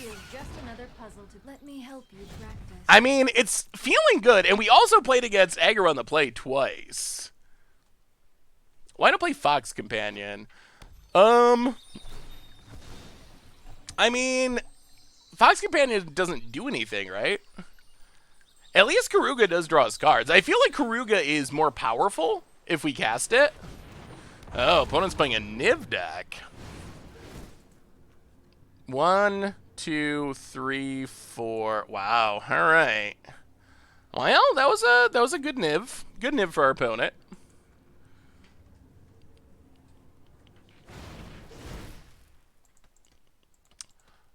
Yeah, I guess there's some stuff it would reduce the cost on.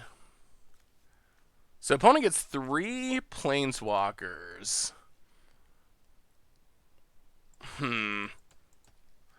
Well, I think we have to tick down Narset. Strike Discard. with the mind of the dragon. Unfortunately, Godzilla. Kill Niv.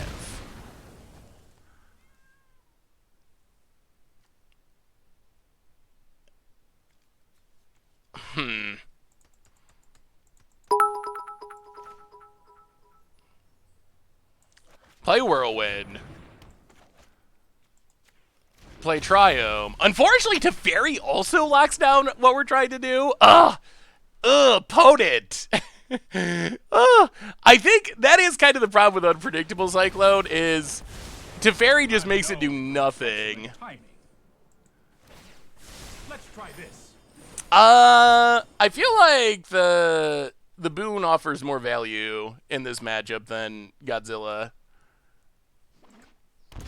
Untap land. So now we can't Unpredictable Cyclone because Teferi locks it. Alas, I return to my chamber.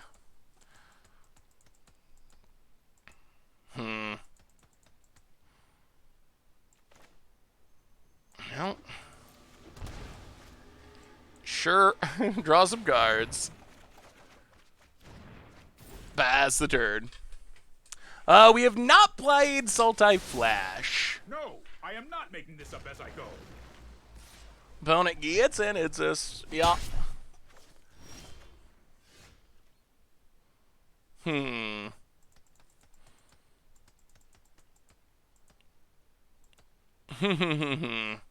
So opponent leaving up counter spells probably with Teferi. I'll play Whirlwind. And resolves. Hallowed Fountain untapped. Teferi draw a card.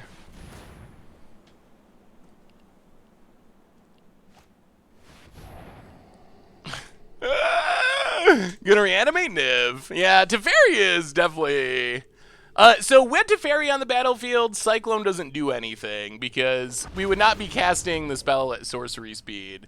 So with Teferi out, Cyclone just makes us skip our cycling draw, essentially. If you show remorse, I'll show restraint. Alright, so opponent, another new handful of cards. Pass the turn. Yeah, there's no way we're getting around this. About it. Kills Teferi. That didn't go according to plan. Well. Huh. Deep below. Whirlwind gets bounced. Yeah, this is rough. I mean, we do have Sharknado. It doesn't really do anything on this battlefield, though, unfortunately.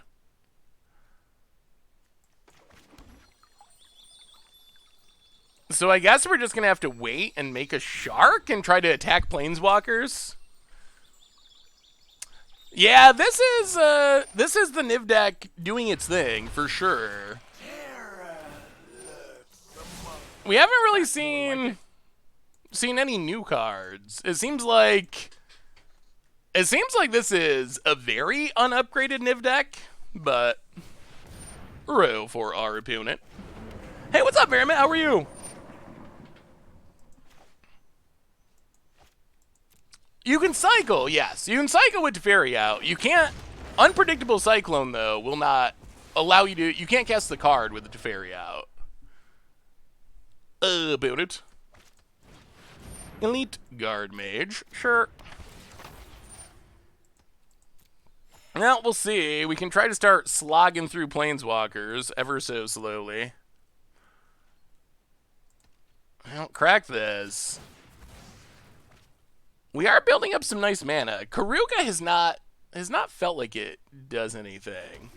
1, 2, 1, 2, 3, 4, 5, 6. All right, well.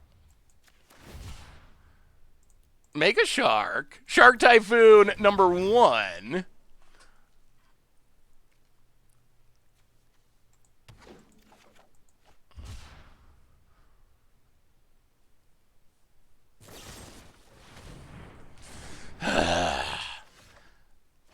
Yeah. All right, so we're getting pretty close to just conceding here. Our deck is just completely locked, unfortunately. Yeah, play Whirlwind. Hey, what's up, Drop Dead Core?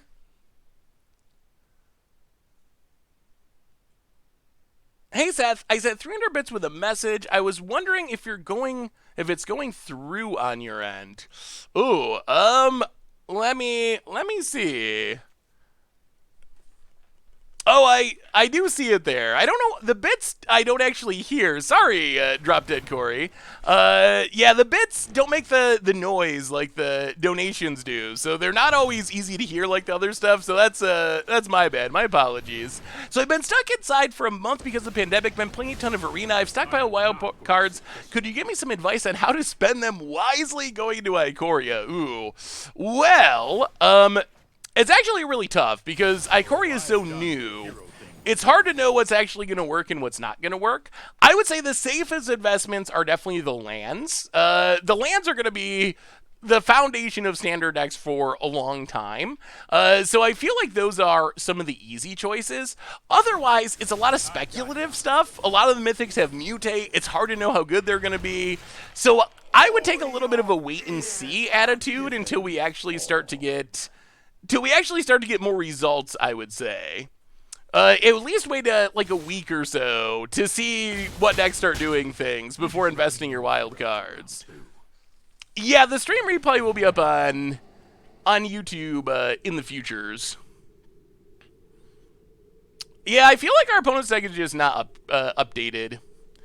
I think they're just playing old Niv. Yeah, because the companion's a free roll. So they just must really love Niv decks.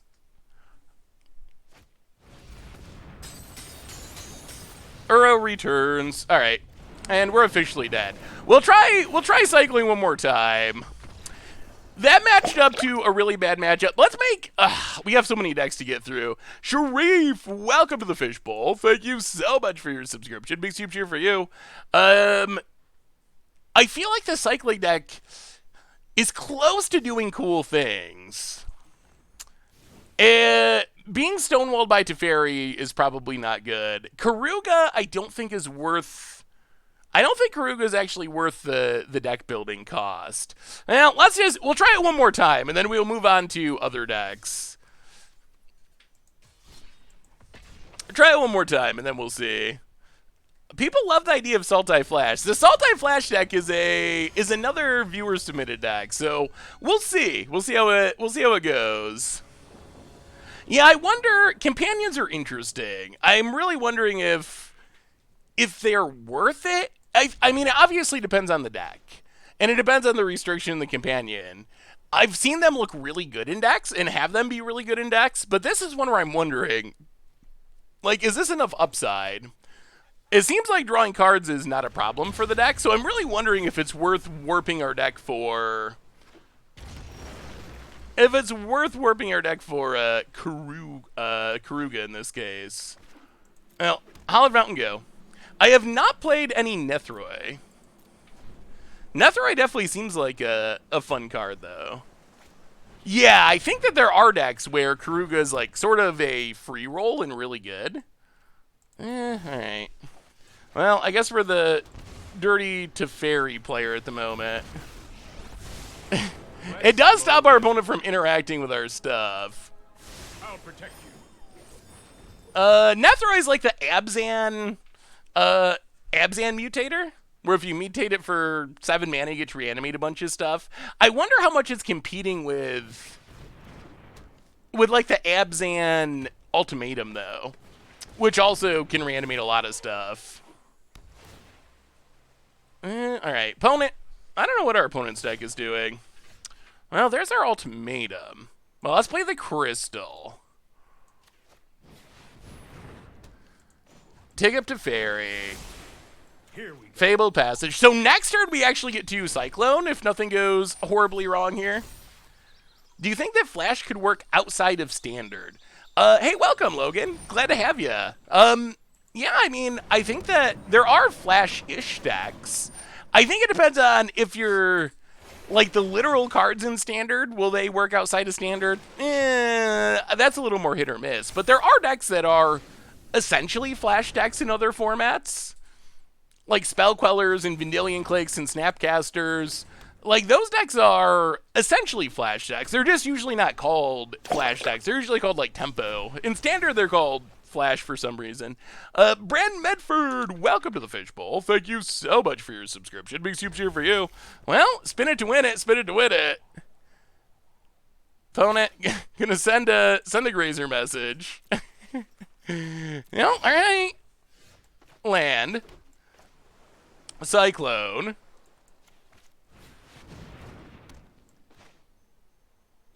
Yeah, pass the turd. Pass the turd.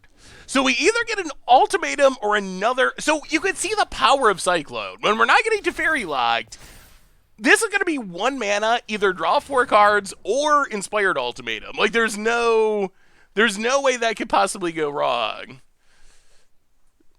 Oh, I forgot to activate Teferi. Yeah, it's because I'm not a dirty Teferi player.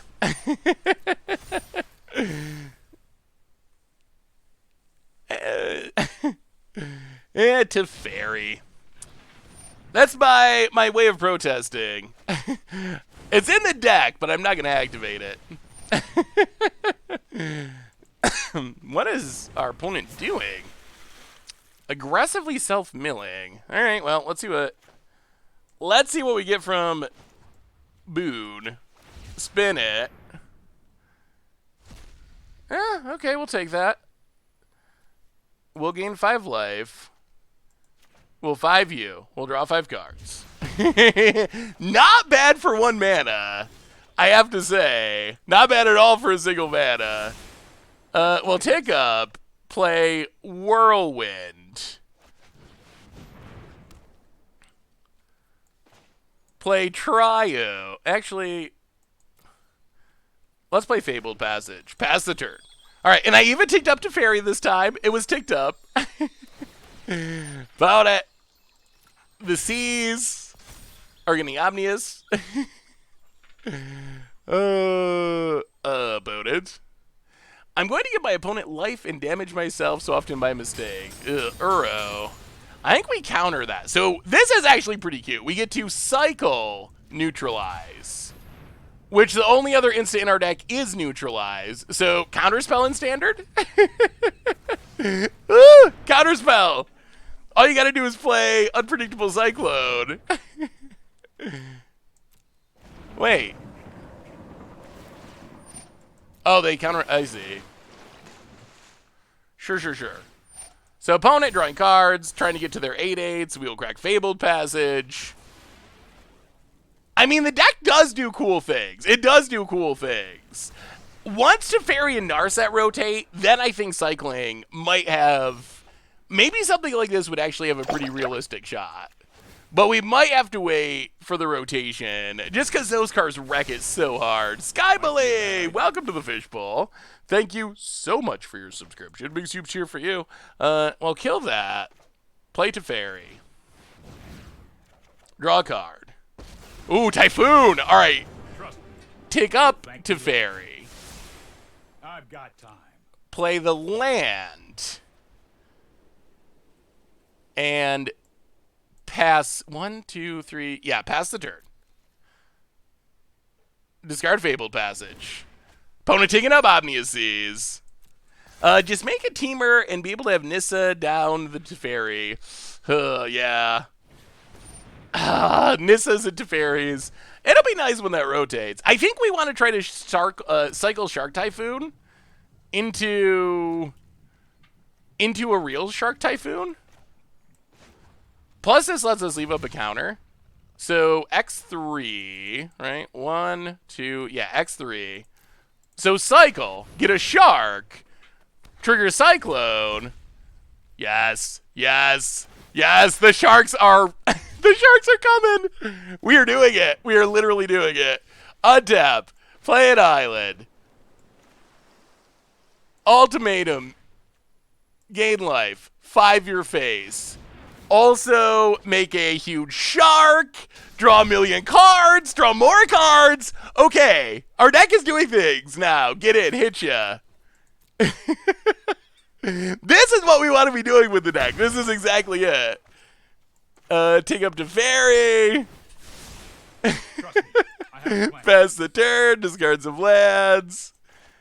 So far, out of the decks we've played so far, which one do you like, which one do you like the best? Yeah, see, when we're not getting locked by stuff, the deck actually does do really cool things. Found it.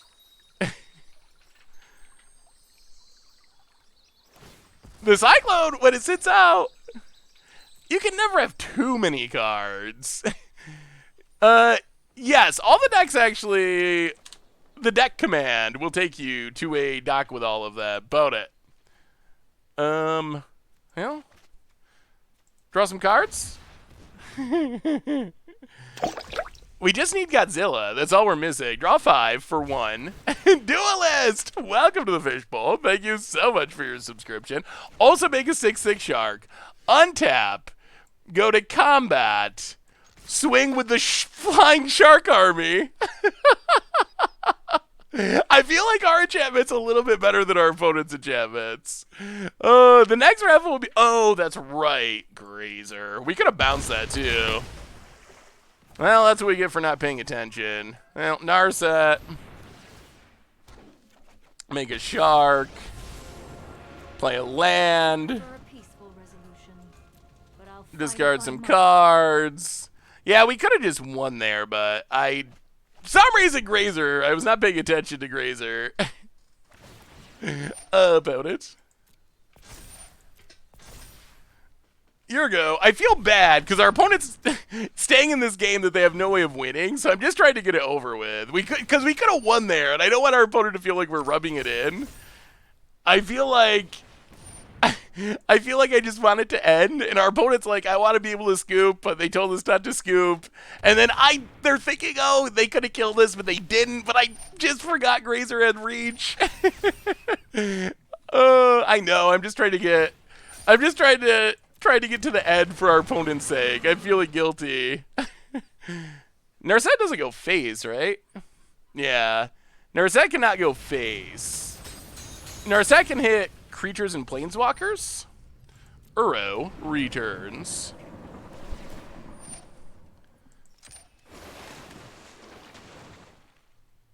Why would you win if you could keep drawing cards? I think that's why I feel bad about this new you can't scoop rule. Because normally, I don't feel bad because I'm just like, oh, you can scoop. But with Wizards telling people not to scoop, now I do feel bad. Ustinius, welcome to the Fishbowl. Thank you Thank you so much for your subscription. Big super cheer for you. Okay, opponent's not going quietly. Yeah. We also have to not mill ourselves out. Well, we'll counter that. Get a shark. And, okay. The game officially is finally over. Opponent.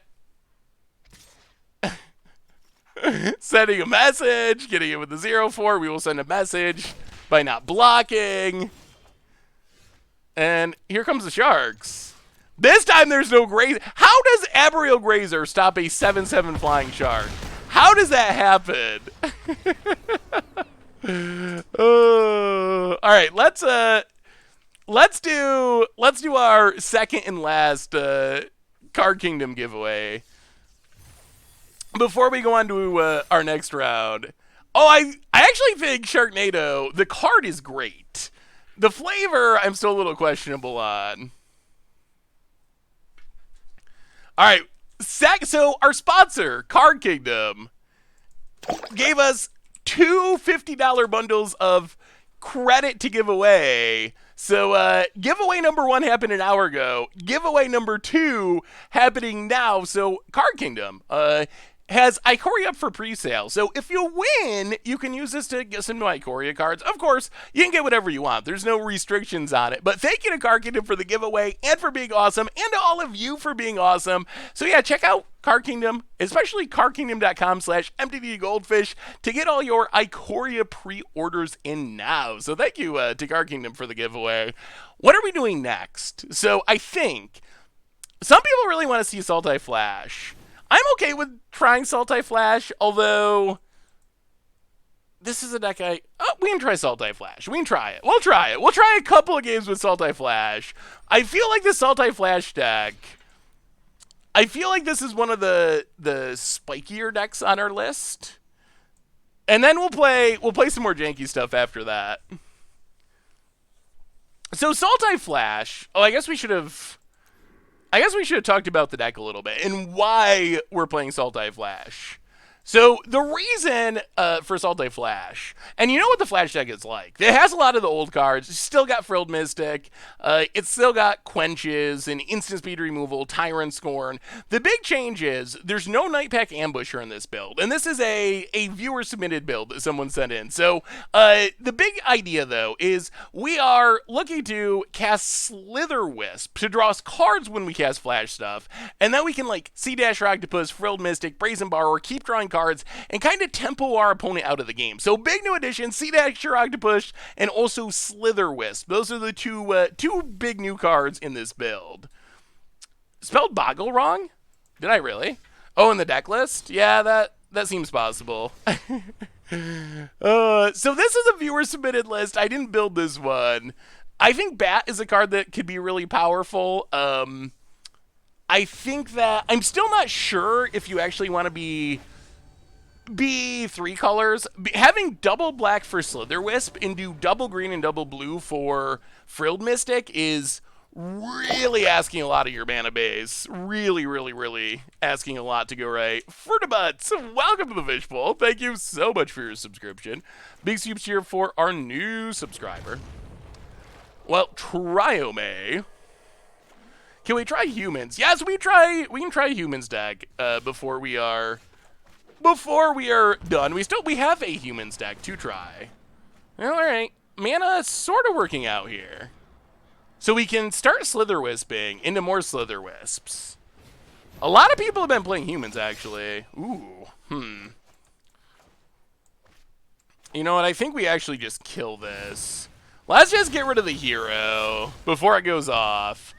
And then we can start Slitherwisping next turn. Yeah, you never know if our opponent's playing some sort of counter spell deck. So you might as well just Grow Spiral and F6. We can't do anything there anyway. I'll play the land. Our mana's working out nicely. Pass the turn. I think there's a lot of possibilities. Like I said, I didn't actually build this deck. This is a viewer submitted one. So definitely there's lots of cards worth considering. I think this does hit a decent number of the biggest ones, though. Yeah, we're gonna let this go. Hopefully we do not die to it. Cold Snap for this 8th month, and Heisenberg, welcome to the Fishbowl. Thank you so much for your subscription. Big soup cheer for you, and also XX3TX, welcome you as well. Big soup cheer, thank you. What did our opponent set this on? All right, odds. Well, we will Slitherwisp, and then borrow Venturer. And pass the turn. So many subs. Thank you so much, Poker Master Maddox. Welcome to the Fishbowl. Thank you so much for your subscription. Big soup cheer for you. Frilled Mystic. Draw a card. Trade for 1. You can see the pop. Banned. Banned.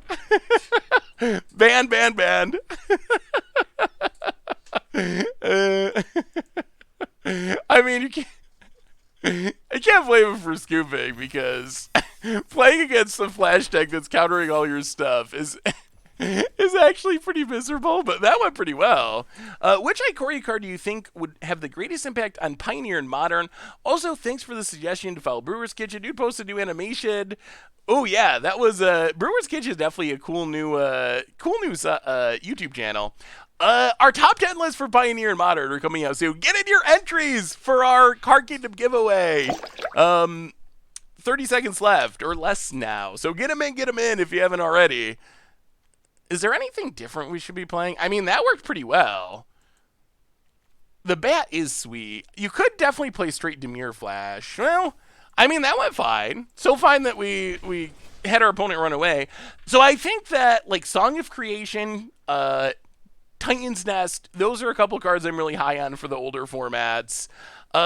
Fiend Artisan is another one. Some of the companions. So there's actually, I think, a lot that is in the conversation. All right, Sea Dasher Octopus for the first time. Yeah, I mean, the mana's been working so far in this deck. We haven't actually played the Naya deck yet. Tree Stem, welcome to the Fishbowl. So many subs. Max Power, welcome you as well. Big soups here for you. Thank you. I do not have a Titan's Nest deck at the moment. That's one that I haven't figured out. The question I think for Titan's Nest is, ooh, all right, aggro. I think the question for Titan's Nest is, what are we trying to play with it in Standard? Like, what are we ramping into? I think that is the somewhat challenging part. Wow, opponent just passes. Interesting. Now, shock ourselves, pass the turn.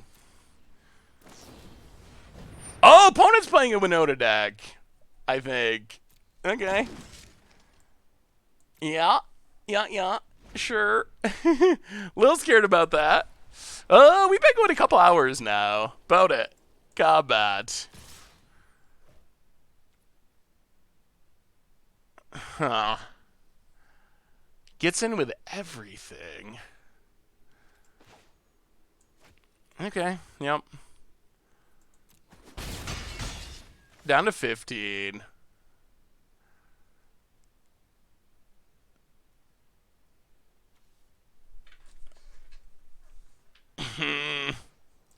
Yeah, let's just C-Dasher. Just flash it in. I think our opponent could be on Winona, and I'm very scared of what Winona can do. So our opponent actually, alright, has Bone Crusher. Well, we're falling behind the aggro curve. Did we get a winner of our latest giveaway? I didn't see the name. Has the record been right? It was right at a point. We keep cycling through different decks. So this deck is actually 1-0. The record, it's probably better when we're playing one deck for a bunch of games rather than like a couple of games with a bunch of decks. There's not really a big enough sample size, I don't think, for much of it to really be relevant, but it still is entertaining at least. Well, Bone Crusher, take 4.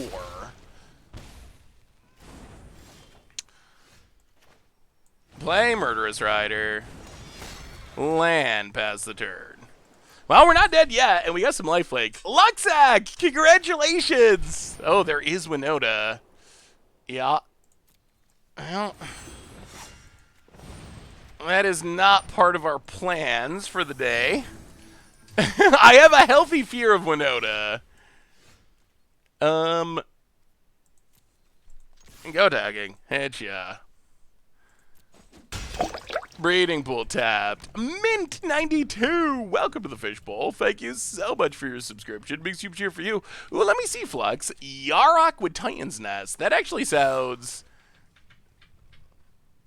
super fun. Opponent getting in. Yeah, we'll take it. I mean, that looks solid. It does feel like it could be pretty powerful. Master Splicer. Yeah, all right. Quench it. Brazen Borrower.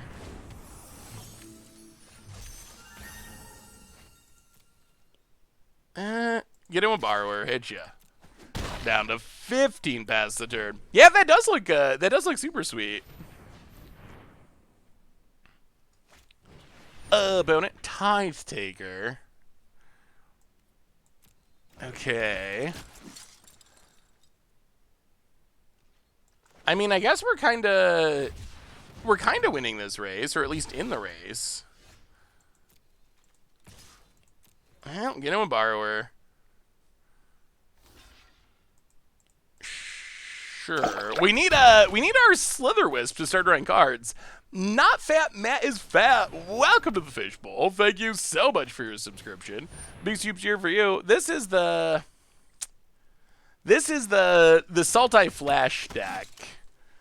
Hey Saffron, one question: is a good option to spend $50 per month in Arena to get more cards? So I think that, I mean, yes, if that's in your entertainment budget. The only downside about Arena with stuff like that is there isn't really a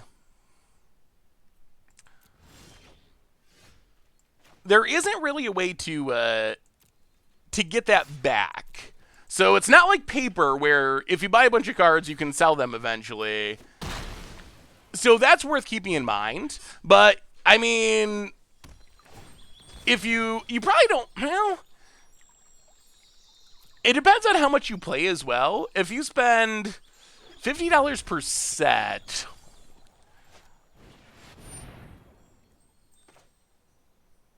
yeah, I mean, $50 per set might be enough, combined with how much you play. It really depends on how quickly you need the cards. Like, I usually spend over $100, around $100 to $150 a set, but I also need access to pretty much everything right away. If you spend $50 and then play, you'll probably get all the cards by the time the next set releases, but you might not have everything right away.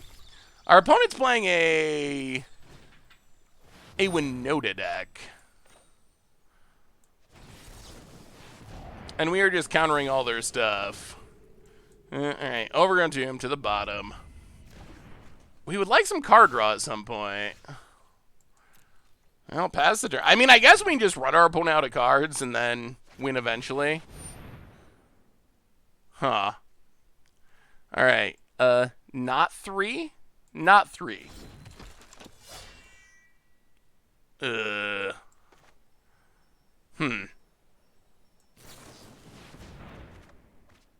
Yeah, that's actually pretty bad. Are we going to lose to Haktos? I think we might be. That is not ideal.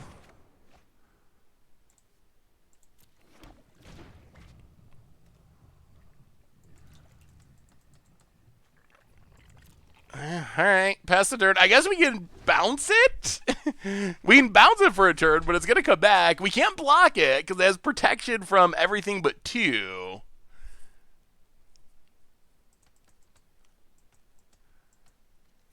So we can bounce it, but then...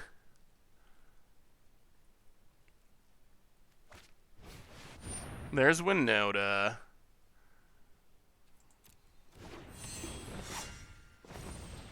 Oh, whoa, whoa, whoa, whoa, whoa. All right.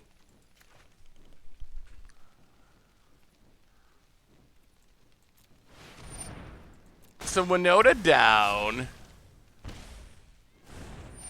This isn't good. This isn't good at all. Opponent gets a goblin, attacks. Attacks. Yeah, I think our opponent got us.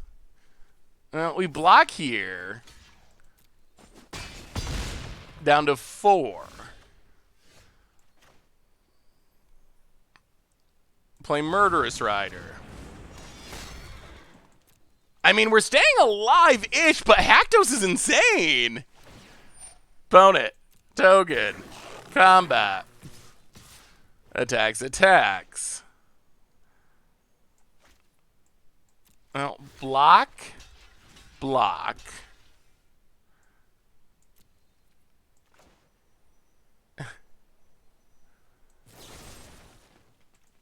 Bounce Haktos. Maybe it'll respin. Maybe it'll respin into something that that we can actually block. 2 is like the worst. We have 4s and 3s. 2s is the one that we can't beat. Please not 2 again. Please. Okay, 4. Okay, we can stop at 4 technically.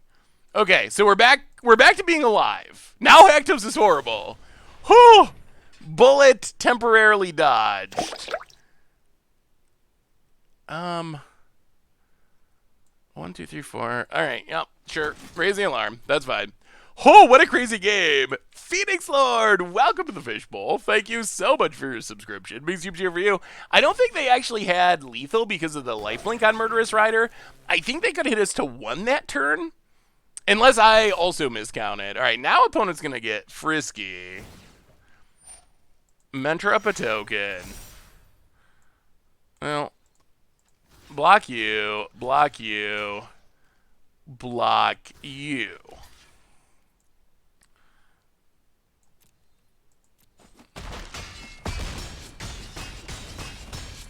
We go to 4. Yeah, we're gonna counter that. Yeah. So we counter.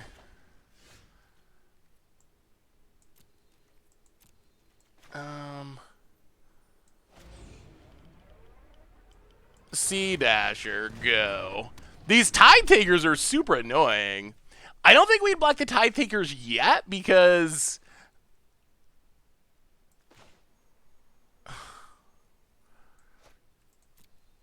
I feel like we can't block them yet. Because they're going to make those tokens, which are problematic. Actually, let's get in with Murderous Rider. This has been a wild game. Yeah, they make a token when they die. This game has been so close. Boda gonna block. Wow. Big blocks. Well, we'll kill the Tithe Takers.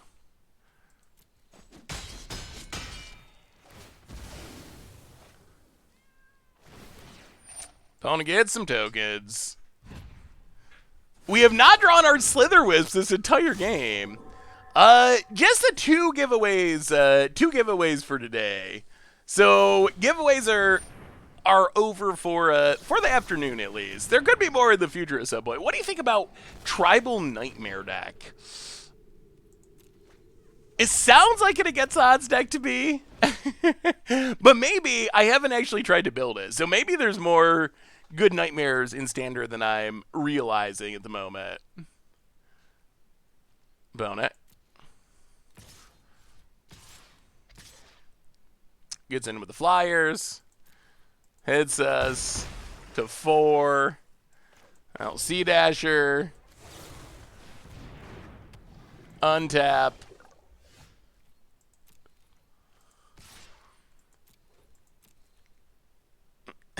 Get in with Murderous Rider. Wow, opponent's gonna block them all? Okay, that's fine.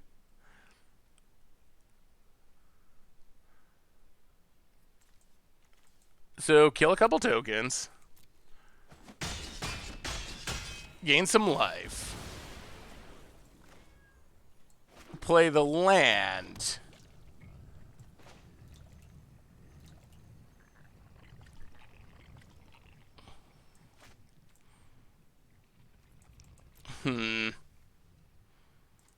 Yeah, I think we kill a token. I think we Murderous Rider.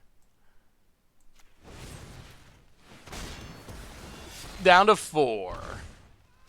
Murderous. Drawing an extra card at some point would be nice. All right, pass the turn.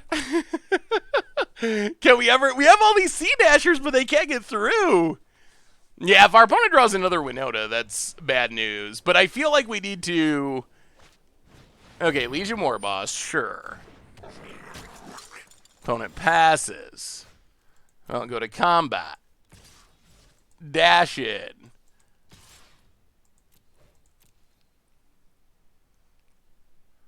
Oh, can we draw a card? Yeah, Chainer in standard would be super sweet. Could you not mutate the Rider? What would it do though? It would still be it would make it a 2. Whoa. Opponent's gonna take it? Okay. Oh, there's Slither Wisp. That's good. Pass the turn. Opponent untaps. That was very good. Does this deck run any evasive creatures? It does. I don't think it does. Which it probably should. Sea Dasher gets a lot worse if you don't have evasive creatures to go with it. Opponent gets in. Yeah. Okay. I mean, I guess they had to make that attack. Well, let's Slither Wisp. Dasher. Number 3, Octopustron. Oh, yeah, I guess we do have Brazen Borrower. Cycle the Triome. Try me. Untap. Uro. Yeah, I don't know about Uro in this deck. I'm not sure what Uro does in this deck that's necessary. Well, get in with the Octopi. Okay, opponent I think has given up. Draw, draw, draw, and huh! Well, I mean, the deck is actually, it's kind of working. Some of the individual choices are a little strange, and it's not the spiciest. But it does seem, I do think that a flash deck like that can be pretty competitive. So if you like countering things and being tricky, more evasion could be good. not having Nightpack Ambusher is weird. The mana wasn't as bad as I thought it was going to be. Well, let's Winota. We saw our opponent trying to Winota. This is my really kind of janky Winota token deck. I think we gotta try Winota. So the idea of this deck is make tokens, play Winota, put Inspiring Commander, which isn't even a real Magic card, but it is in some on Arena, into play to draw. Basically, our entire deck can win the game. So basically, if we get Winota and we get in one attack with it, it should be absolutely absurd. It should be it should be really good. So we haven't tried this one yet. So let's try it. It is a pile, but it's a pile that can do really funny things. Yes, we are playing cards that are not actually real Magic cards. Boros Winota with Luca. Ooh, that sounds fun. That is not what we want. Yeah, this is better. This is better. Inspiring Captain to the bottom. Well, we got Winota. We got tokens. And who knows what Winota can find. Yeah, I like the look of that Rarch. That looks sweet. Luca, it would be sweet if there were more bigger, devastating things to get in Standard, I think. But it still seems like it could be good. Jacorbus, welcome to the Fishbowl. Thank you so much for your subscription. Big soup cheer for you. Well, and go. Boot it.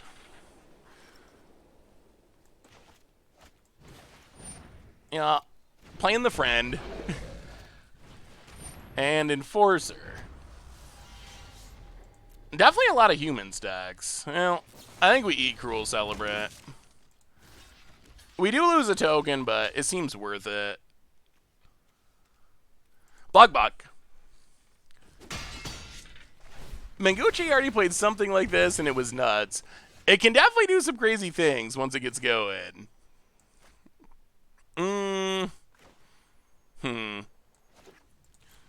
Yeah, I think we just keep making tokens. This sets us up for potentially a good Winota turn. Maybe a Boros aggro with Luca in Yadaro. Ooh, yeah, Yadaro could be good. What if you use Luca with Planebound Accomplice in Modern? That could be a cool way to take advantage of it. I think Planebound Accomplice, I wonder, my first thought for using it in Modern was just to play a bunch of mana dorks and ramp into it. Ew, the general has arrived. This isn't even a human? Huh. That just seems like an odd choice. Well, no blocks. Yeah, alright, sure. See what happens. 3 triggers. Ugh, another Winota.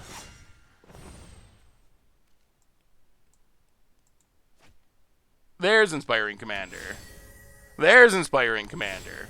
Start drawing cards, gain in life. Fake cards for the win! Fake cards for the win! Cardboard Live is up. I'm not sure. I'm not sure how it works with the new cards. Yeah, I think that's the issue. Opponent kills Winota. Their problem is these Inspired Commanders are actually absurd here. For example, Sworn Companion. Draw 4. Fabled Passage. Oh man, next turn's gonna be really crazy. No, the tokens are not humans. I mean, we're intentionally playing tokens that are not humans. What do you think about this Inspiring Commander? Like, it's so weird to me that I feel like this is actually a playable card in this deck, but it's not. It doesn't exist in paper. It just doesn't exist. It is standard legal, but it doesn't exist in paper. All right, we'll get a plains. 1, 2, 3. 1, 2, 3, 4, 6. So we're gonna draw 12. All right, sure. Sure. Get a few triggers. We are going off. We are going off with white card draw. I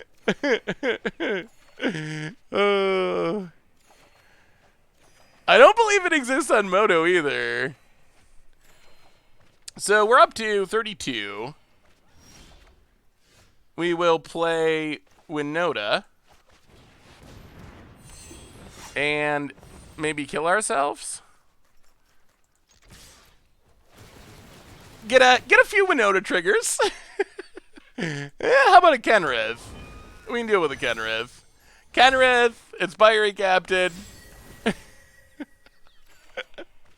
Draw some cards. Inspiring Captain. Draw some cards. If we die, we die. I'm fine with it. Winona. Keep the one that's attacking. And I think that's all the humans in our deck. Yeah, that's it. I mean, that's also all of our deck. We only have 18 cards left. All right, opponent. What do you say?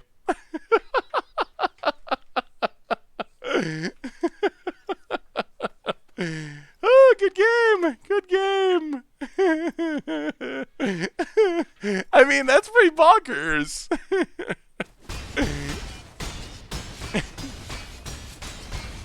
I mean, it actually kind of works, right? That was, what, turn 4? Turn 5? I mean, that's like turn 5 in Standard. We drew our entire deck in a non-blue deck. Buccaneer is a finisher. So the part that makes this deck tricky is the other way I thought about doing it was try to like really horrible but funny way to make the deck work is to use Massacre Girl.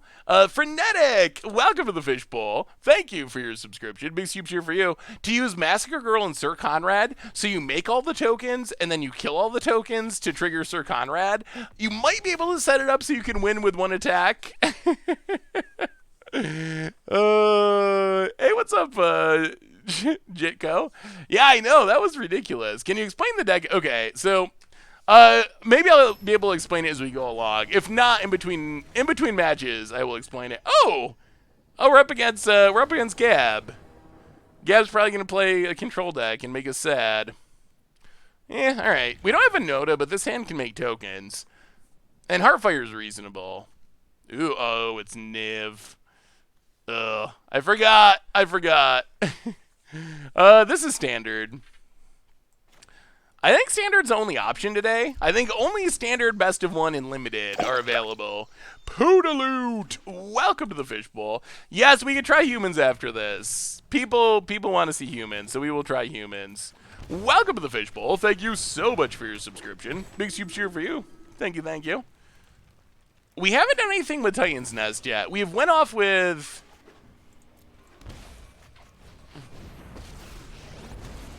Oh boy, Winona would be so good. Well, get in there. We went off with Song of Creation. I still think Song of Creation might be the strongest deck we've played so far today. Alright, sure. Oh, we did draw Winona. Well, make some tokens. Go get 'em, buddies. We need one more land. We need one more land, and next turn should be really sweet. Oh, man. Tomorrow the new set comes out for everyone. Not midnight, though. It should be midday tomorrow sometime. The Yarok Titan has... ooh, it's a Niv Fires deck. And, alright, come on, land. Sure. Give us a land. Not a land.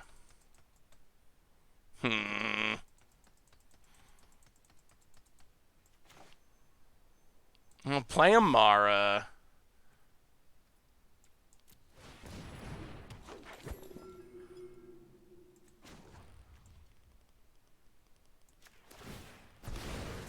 Make elementals.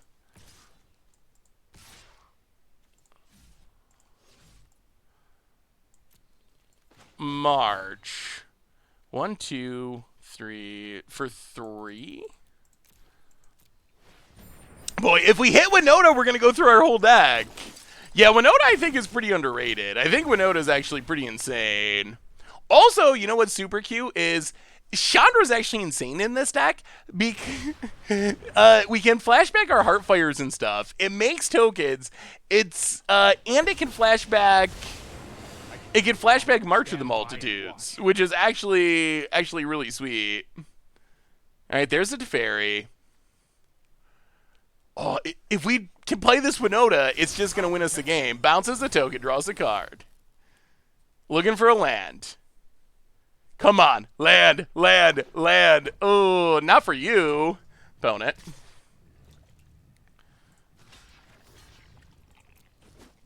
Yeah, chump. Jingatha, land. All right, there's the land. There's the land. Play the land. Okay, okay. Nice try, Niv, but elementals. Winona.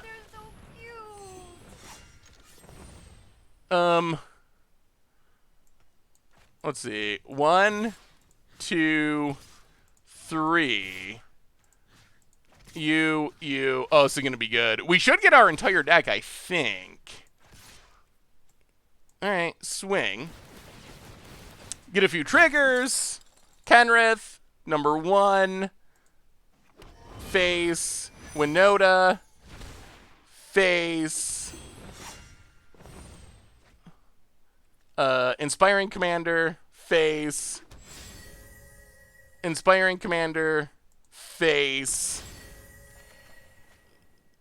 Whiff. Whiff. Oh, whiff. Could we have won if we attacked everything at face? Maybe. Did we give up a chance to win here? Woo!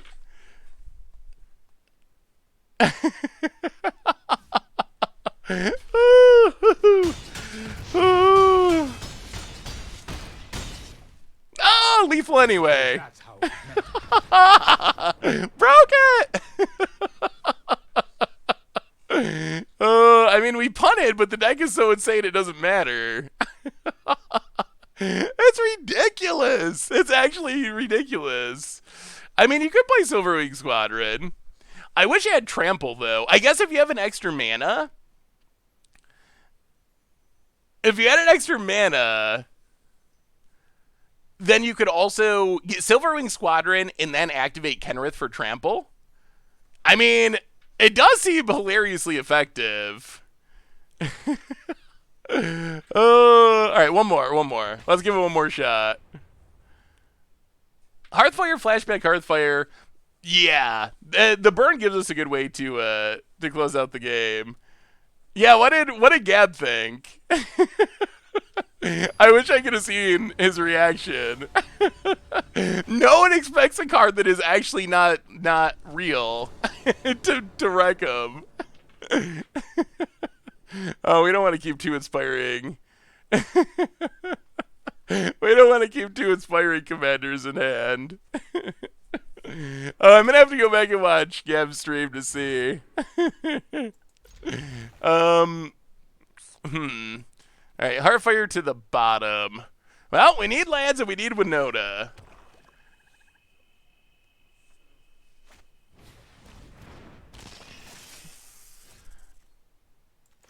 Yeah, Winona has to be, like, such an insane sleeper. Like, this is maybe a janky way of playing it, but good lord, it is ridiculous. It is ridiculous. It is, like, insanely powerful. Ooh, the mysterious egg.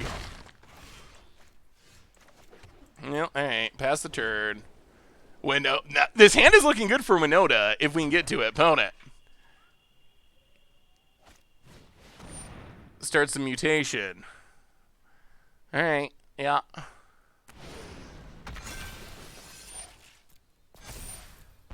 That's a 4/4. I think we gotta kill this Mamba. Block, block. Winona, Winona. We need a Winona. Amara. That's the wrong. That's the wrong. Well, Sworn Companions. Get in for one. I guess we can make a bunch of tokens. Maybe that could keep us alive. What sage advice would you give for new streamers starting off? Be yourself, have fun with it, and try to make a schedule. I think that's the biggest thing that new streamers often miss is people people knowing when you're going to be there is really helpful. Wow, opponent is... Well, maybe this is how you make the mutate deck work. This is wrecking us. That's not Winona. Yeah, we're just dead. Well, we got best one in that one. All right. So what do we play next? We have so many decks still. We got to keep. So that would rank. So right now, out of the decks we've played, here's my quick ranking before we go to the next deck. I think that Winona and Song of the Breach, those are tier 1 as far as how good they were. So those are tier 1. In the middle, I would put Sultai Flash. I think Sultai Flash is good, but I think that the build could probably use some tuning up around the edges. So I'd put that in the middle, along with the cycling deck, wherever that is. Jeskai Cyclone. Jeskai Cyclone, I think that the archetype has potential. Whether or not it's realized before rotation or not, and whether it involves Karuga or not, that I'm not sure, but it can do cool things. And then way down at the bottom was Mutate Boggles. So people want to see humans, though. People keep asking for humans. So we'll try the human deck, although I really think, does Winona count as humans? I kind of feel like the Winona deck is just like the human deck, but way cooler. The human, so this is a viewer-submitted human deck, which actually I think it looks pretty solid. You get Hero, you get a bunch of good multicolor stuff. Since you're playing all these single mana symbols, you get Jingatha just as kind of like a free roll. So this is just kind of like 4-color, play a bunch of humans, attack with them. So we'll give it a match or two. I definitely want to try. Mythos Storm is definitely very rough, but we got to try the Is It Classification deck before the stream ends. And I also really want to do the Abzan Oasis deck. So those are the next ones that are on my list because I think this Oasis deck is really sweet. But let's do a couple of games with humans because some people have really asked for humans, and there were a lot of cool new humans in the set. But I feel like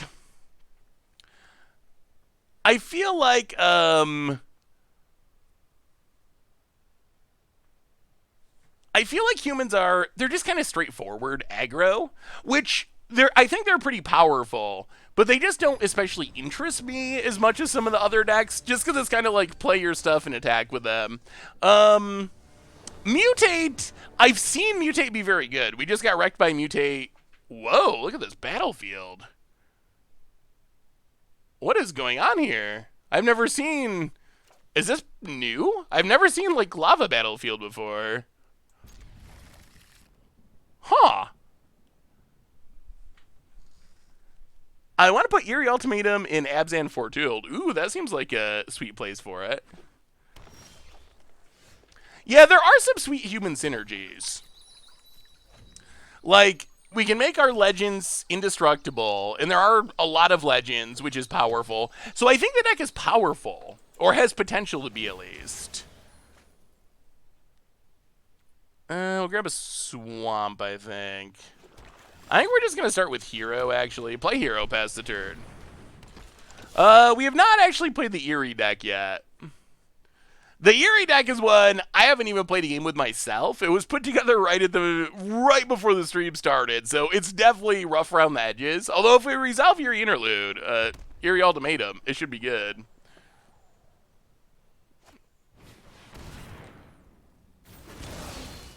Hey, what's up, Tall Geese? How are you? Opponent going to go Spell Breaking, sure.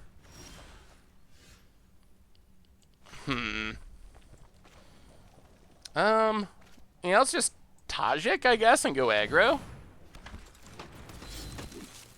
Mega Dork, attack, pump the Dork, set you for 6. I mean, humans do have a good curve, and they do have strong tribe members. Anything see broken yet? Oh, it's the Trample Tribal deck. Winona seems busted to me. I think Winona is going to be way better than people are realizing. So Winona seems busted, and let's just play a hero. Stomping Grounds, Stormfist Crusader.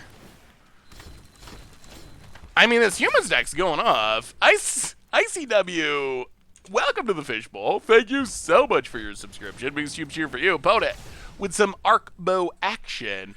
Yeah, I mean, Hero is a human that makes humans, so it's actually pretty strong when you have lords like General Kudrow, which we didn't have before.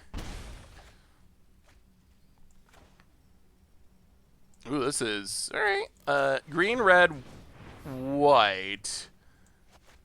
Domri pump. Oh, man. Okay, this deck actually feels strong. At least this game is feeling strong. Our opponent hasn't wrathed or anything, but tick up. I've lived with animals my entire life. General Kudrow. I mean... Yeah, that is... That's a good animation. I mean, that was pretty insane. Wow. This is also turn 5, right? Okay. Alright, maybe humans got some stuff going on when the opponent doesn't have removal. It does look like Wilfred Brimley. When do we stream? So normal stream times is Tuesdays and Thursdays at 6 Eastern, and then often Monday afternoons at 2 Eastern. Today's a bonus stream for the preview. And normally we start at 3, we usually go 3 hours, but we'll probably run a little long today to try to get through as many decks as possible. I don't think we're going to draft today, but we will draft at some point. Alright. No green mana, but that's fine. How good do you think Chevelle is? Chevelle is like one of Crim's big sleeper picks. I'm not sure how I feel about Chevelle. I feel like a 1/3 death touch is fine. The ability though feels like medium to slow. I like your panel, Seth. They're sweet. Could you offer advice for making thumbnails for YouTube? Oh, well, Tall Geese. Let me tell you a story. Back when I was making my own thumbnails, they were of questionable aesthetic, I guess you would say. I thought they looked cool, but not everyone agreed. So we ended up hiring someone, Adriano, who is awesome at making thumbnails and just an awesome artist in general. So that was the solution, was getting someone who actually was good at making thumbnails. I liked my old thumbnails personally, but I realized that my taste in things is not necessarily the same as most people's. I'll get an itcha. Yeah, Adriano is amazing. So good. But mostly, like, outside of hiring an artist, mostly you just want someone to click on them. I think that is the main goal, is to something that is appealing that people would want to click on. Chevelle is better for slow decks. Yeah, with Chevelle, I guess I didn't consider that you'd only put one counter on a thing at a time, which kind of... Oh, it's Menace Rakdos. Interesting. So now our opponent has, like, super Rak... What? Okay. Sure. We're getting slightly close to dead. So, wait. Menace. When a creature you control with Menace becomes blocked, sacks a creature blocking it. Pump creatures with Menace. Ugh.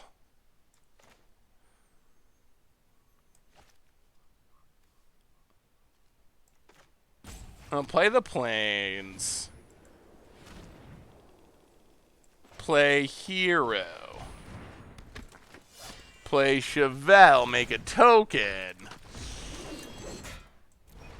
I'm not sure this is going to be enough to get us out of it, though. This Menace tribal stuff is getting us. They probably want to Luca exile. Ooh, that makes sense. Yeah, I mean, this is a powerful threat effect if you have a Menace creature. 1 mana to yoink anything is insane. I kind of feel like Chevelle, though. I kind of feel like I should be able to put multiple counters, like have multiple counters going at once. I think that would make it a little more powerful. We have a new donation from Talgies. Thanks for the advice, bro. Much love. Well, thank you, Talgies, for the donation. And yeah, good luck with the content. All right, what do you got, opponent? Claim the second board. That actually isn't a bad name for it. Oh my!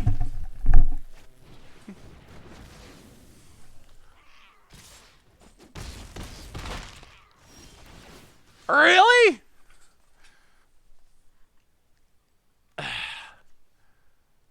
What is this Menace stuff? Holy weird cards working out. They're playing main deck Blazing Volley? What in the world? Okay, I mean,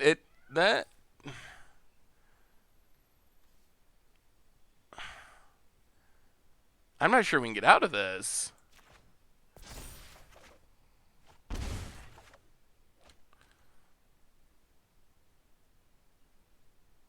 One, two, three, 4, 5.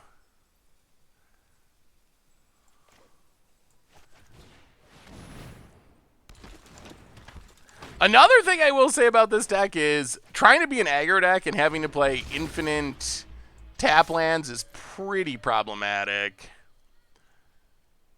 Yeah, we're just a point of damage short here.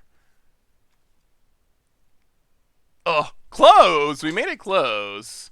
Yeah, opponent's deck is unique, that's for sure. It is playing cards that I am not expecting people to have in their main decks. I mean, we're just dead in any number of ways. Yeah, sure. So I think that's something to consider with this humans deck. If you do decide to build humans, we got to see its power in the first game. We got to see its drawback. It's 4 colors and it's an aggro deck that's playing a million tap lands, which is definitely a problem. So I wonder. Well, we're dead on board, so I don't think that's a bannable scoop.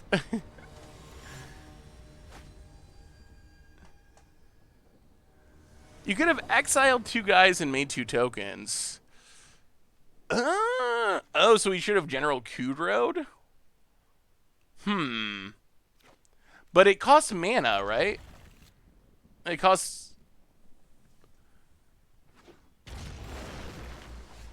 I think the 2 mana would be the sticking point with General Kudro there. Although I think that is a powerful ability. Yeah, I think maybe trying to focus in on less colors so we have more untapped lands might be the future of the human archetype. What is green even giving us? Planeswalkers? Mostly Planeswalkers, I guess. Yeah, I guess Chevelle. Chevelle I don't even think is very good. I mean, I think Chevelle could be fine, but I don't think it's very good in an aggressive humans list, or as good. So maybe that's the way to go. I guess we also get the Mythos, and Mythos is a decent card. Well, kill you, take 1 million damage, pass the turn.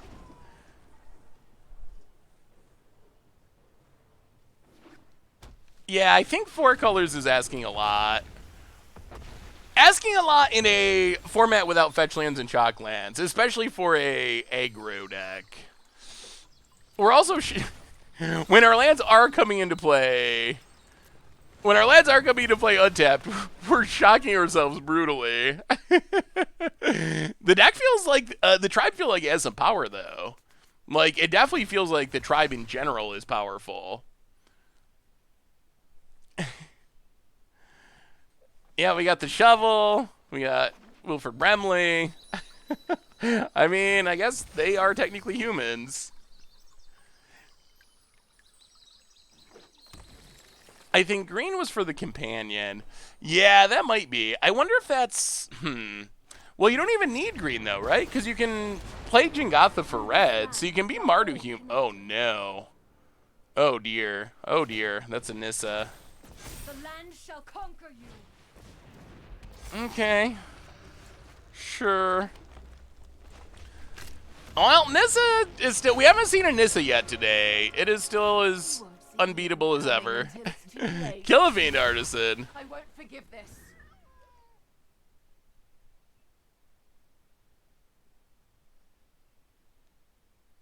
Yeah. We'll have to look at it. I'm guessing that just Mardu's probably good enough. And the mana would probably be a little bit more consistent. Because we saw in game, the first match we played with this deck, like how powerful its good draws can be. So I feel like losing games to clunky mana, when the deck has enough power to win, probably without Chevelle or Vraska, I feel like getting rid of the clunky mana is probably the way to go. I also cannot wait for Nissa to rotate out. Nissa, oh boy. Oh, Nissa. It's so good. Is our opponent playing Kira just to pump Elspeth tokens, essentially? Self-steer, welcome to the Fishbowl. Thank you so much for your subscription. Big super cheer for our new subscriber. Yeah, we're just... Yeah, now we're getting... White, black... Yeah, we can't even cast two things? Alright, Jingatha, and we're dead. Yeah, alright. Well, we tried some humans. This deck is supposed to be the deck to beat. This random pile of Kiga synergies? I mean, a free card is definitely good.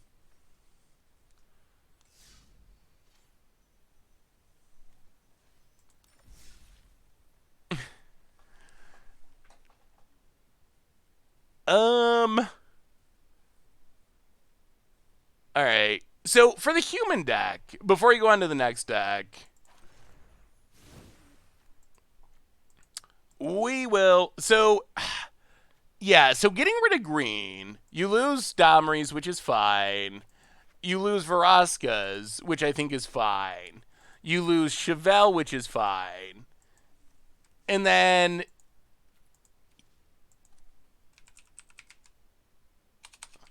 I guess, so probably part of the reason for all the multicolor cards was to try to support Hero Precinct 1.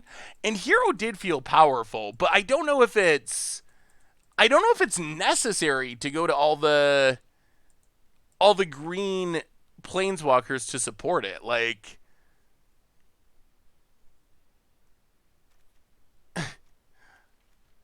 Tisa... I think you can make it work. Hackrobat. I mean, Hackrobat. We're not even playing any Hackrobats. Okay. Fireblade Artist could be alright. So, yeah, I think the deck can work without green. Oh, and there's all the Boros stuff, too. Like, Boros Challenger is that's not a horrible card. Alright. Anyway, that's a story for another day. We got more decks to play. But, yeah, I would consider, so humans felt powerful, but I would consider cutting a color. Let's classification. We gotta try classification. So there's a bunch of ways you can build classification. This build of classification is basically a fling. It's basically an Is It deck, and the goal is to stock the graveyard using Cathartic Reunions, Thrill Possibilities, Thirst of Meanings, along with Riley. And what we're trying to get in hand is basically Storm Herald with Classification in the graveyard, and then we want either Gravatic Punch or Fling to close out the game. The other way that we can close out the game is just Ilharg putting Storm Herald into play, and then Classification is coming in on a creature that's already tapped. So that's basically the goal. Just draw cards, draw cards, draw cards, until eventually we get the craziest, flingiest kill possible. So that is the goal of this deck. Rael. Like to see some cycling into Classification. How would you cycle into Classification? 7 mana is a decently... Ooh. Well, alright, we'll keep this. I mean, just Riley and Cathartic Reunion's pretty good. And Triomes for days. Riel! Riel. This does seem like it against odds. Ooh, Baby Godzilla. This does definitely seem a little bit like an against odds deck. We're gonna get mutated, aren't we?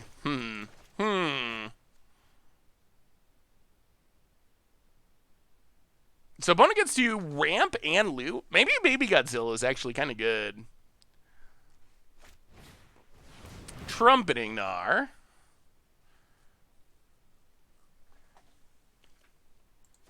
Loots. Well, Rael. Let me see, Chef Toes.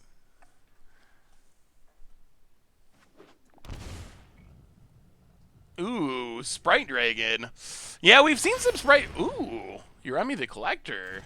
Alright. We've seen some Sprite Dragons, and they have looked fairly powerful at times, I will admit. Well, yeah, take our beads. Let us... Cathartic Reunion. Discard. Discard 2, draw 5.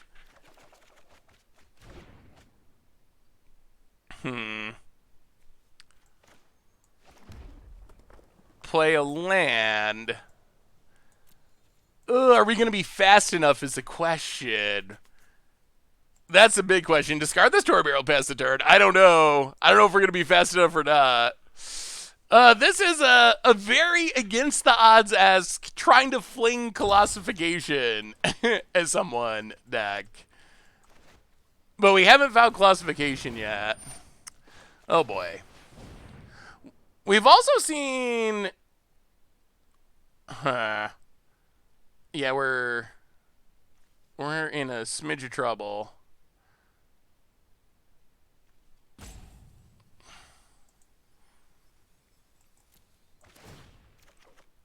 Come on, draw good cards. Ugh. We've seen some mutate decks do cool things. The all-in mutate decks have definitely seemed worse than the, like, mutators here and there decks. But our opponent's getting us this time. I guess they did have just, like, all the ramp. Well, there's Classification. It's just way too slow. Well, Ilharg. I guess if our opponent has literally nothing, we go to 1, but if they have any mutator, they kill Ilharg, and that's game. Yeah, alright, sure. So, people...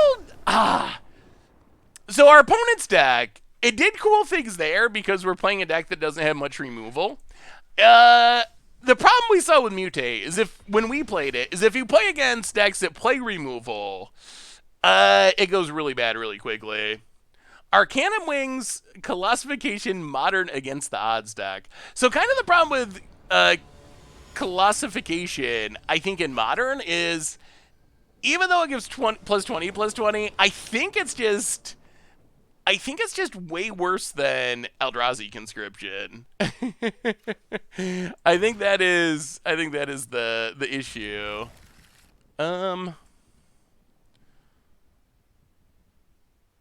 Let's put Storm Herald to the bottom for now. We should draw back into it. What about the 1 mana mill adventure? Ugh. So many Raels. Well, we have protection for removal at least. It is Justin Parnell.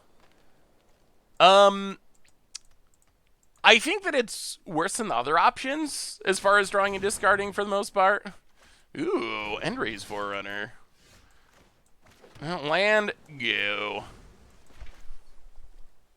I mean, I don't think it's, like, horrible. Yeah, classification doesn't give trample. So, unless you're, like, flinging it or something. Yeah, for modern in specific, I think it's bad. I think it's bad Eldrazi Conscription, unless you have some sort of, like, fling shenanigans. Fires, eh? Sure.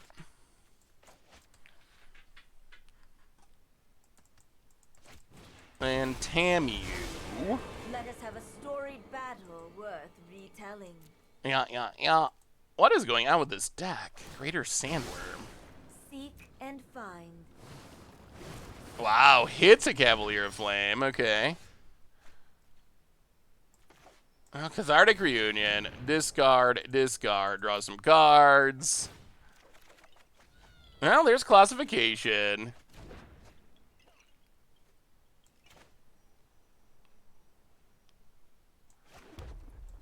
Play the land. Go attacking. Oh, so if we can find a fling, we got a shot. But this turn, I mean, we're playing Fire's Cavalier deck. I mean, it's just like, looks like Gruul Fires, basically.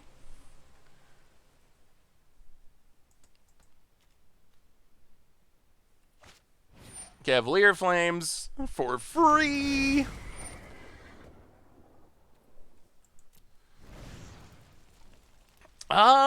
Maybe. The deck doesn't even have white mana, right? It's just like 100%. It's just 100% hoping that it has fires out? That would be interesting.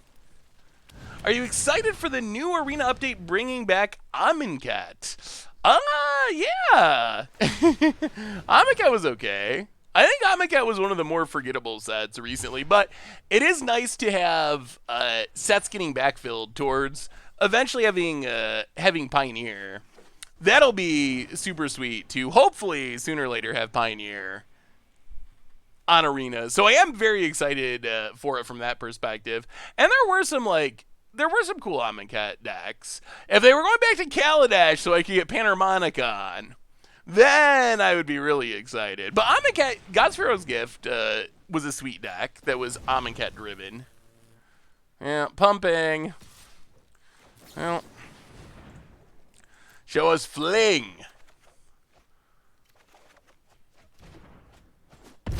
Down to 13. Tameo, doing Tameo things. Wow, it really is gonna. Alright. Well, looks like we're gonna be a turn or two slow here. Discard. Draw a bunch of cards. Play a land.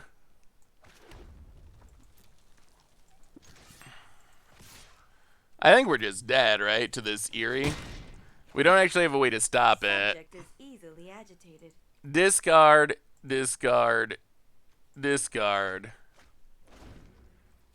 Okay.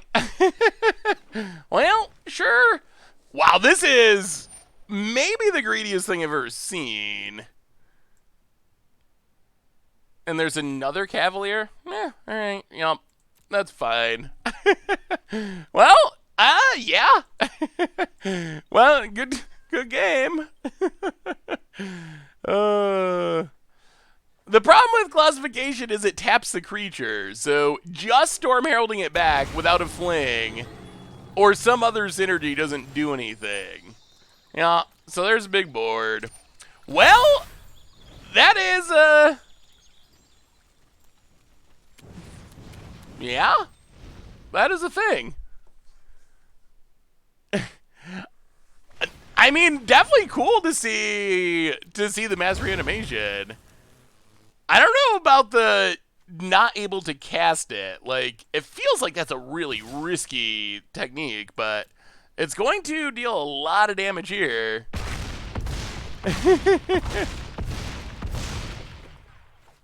I mean,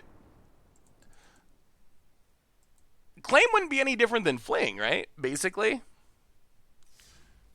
Like an additional card that kills your opponent to actually make classification work.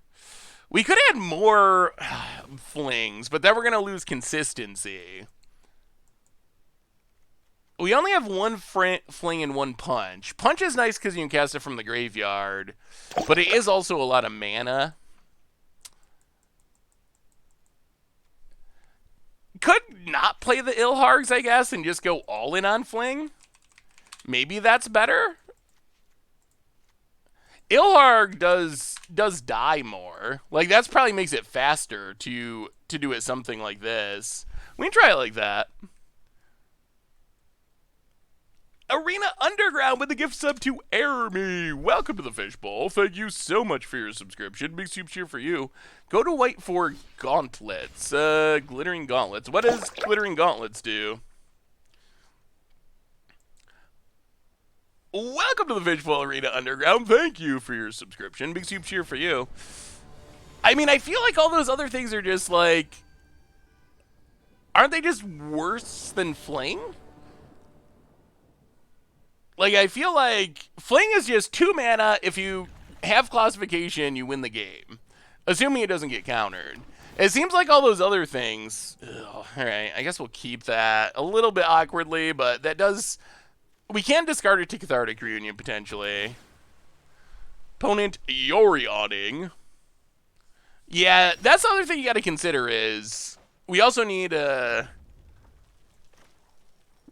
You know what, let's just do this now. Discard and...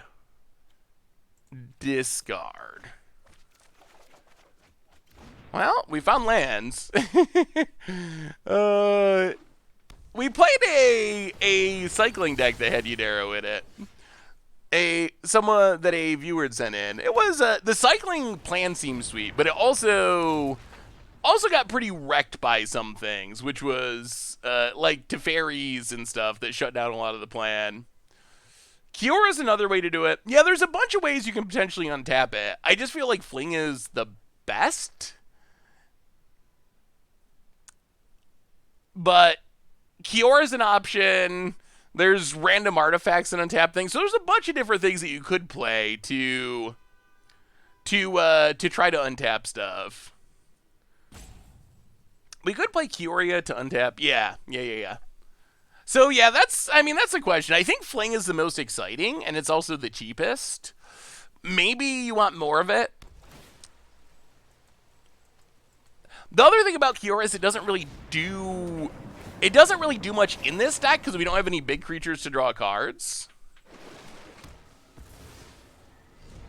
That's also true. Classification doesn't actually give trample, which is a little bit annoying. So even untapping it is not that exciting just because it can get jump blocked forever. The other thing that's nice about Fling is it's actually good with Rael, because Rael can actually get pretty big in a deck with a lot of spells. Thud is not in standard at this point, and it's basically the same thing, but I think it's sorcery speed, which it would be fine. But yeah, Thud is just not in the format anymore. Lucas +1 also guarantees redrawing Ilharg when it dies. Ooh, that's kind of cool. Yeah, I think Luca has potential to be a strong planeswalker. I also think it probably couldn't work in this deck because we just don't have that many creatures. So the +1's going to whiff pretty consistently, but I think that Luca can be good. How did I end up being better known as Saffron Olive? It's a long story, but basically... Yes, a long time ago, a neighbor called me Saffron for no apparent reason. This old, like, Vietnam vet guy. And that kind of caught on, and pretty soon that was something that my friends were calling me too. Wow, you don't need another Rael. And then I was in this band called Olive Drab and the Etcetras, where one of the gimmicks was like everyone's last name was Olive. It was like a like a 60s revival mod thing, but yeah, so that's how it got to be Saffron Olive, and then that became my Reddit name. And that's where I met Richard, who owns Goldfish, so it kind of just carried over from there to the site. Well, all right. I mean, I think we're set up to try it next turn. Maybe? Maybe. Yeah, we don't need another fling. All right. Yeah? Well, tap out, opponent. Please tap out. Tap out, tap out, tap out. And we finally get it on juice for the 20th month. Welcome to the Fishbowl. Thank you so much for your subscription. Big soup cheer for you. Have you seen the Jeskai Super Friends list using Yuka as a polymorph to get Endrays as a Smackdown? I don't think I have seen that. That sounds interesting. What creatures are turning into Endrays? So, I don't think there's a code for... Yeah, we had a Gravatic Punch at first, but it's a little expensive. I don't think there's a code for Ikoria Arena, which is a little weird because there always has been. All right, opponent. All right, opponent's tapping down. Oh, maybe not. They can't just have a random counter. That seems so unlikely. Pola Skips, welcome to the Fishbowl. Thank you so much for your subscription. Big soup cheer for you. I mean, we win assuming there's not a counter. Because we have classification, we have Storm Herald, we have the mana to fling it, so unless our opponent has some sort of interaction while our cards are on the stack.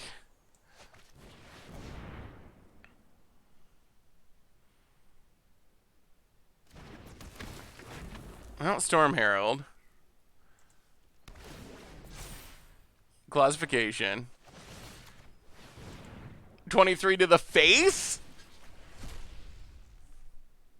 Come on. Okay, Growth Spiral. That doesn't save him. That doesn't save him. Yes! Okay, we got it. We got the gets on skill. I mean, it doesn't seem that inconsistent.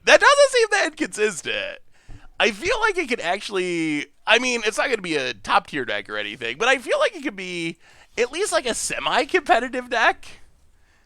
I feel like it's got a shot. There's just so many good ways to loot through the deck and get it set up. Yarok. We haven't played Yarok, have we? People do want to see Yarok. Well, we will, okay. We'll give Yarok a game. The only thing about the Yarok deck is I don't know how the only thing about the Yorion deck is it doesn't have that many new cards other than Yorion. So while how's it gonna be? This might be a quick one. So while it's cool that you play Yorion, the rest of the deck, outside of like the one Yorion, is kind of just like normal Yarok, which I think is the reason that I don't know if it'll be that interesting. It will be cool to see how good Yorion is, I guess. About it, gets it, hits us. Yeah. Down to 16. This is gonna go very badly. Sure. So opponent's trying to play the odd version of Mono Red by the looks. I mean, Yarok is fun. Yarok played a Yarok deck with Garuda. Ooh. Wait, doesn't Garuda need you to have all evens? Oh, just played Garuda like in the main deck? Yeah, I think there's some if you can mill over like spark doubles, it would be easier if there were more clones in standard. The only clone that you can actually reanimate with Garuda is spark double. But if you had a whole bunch of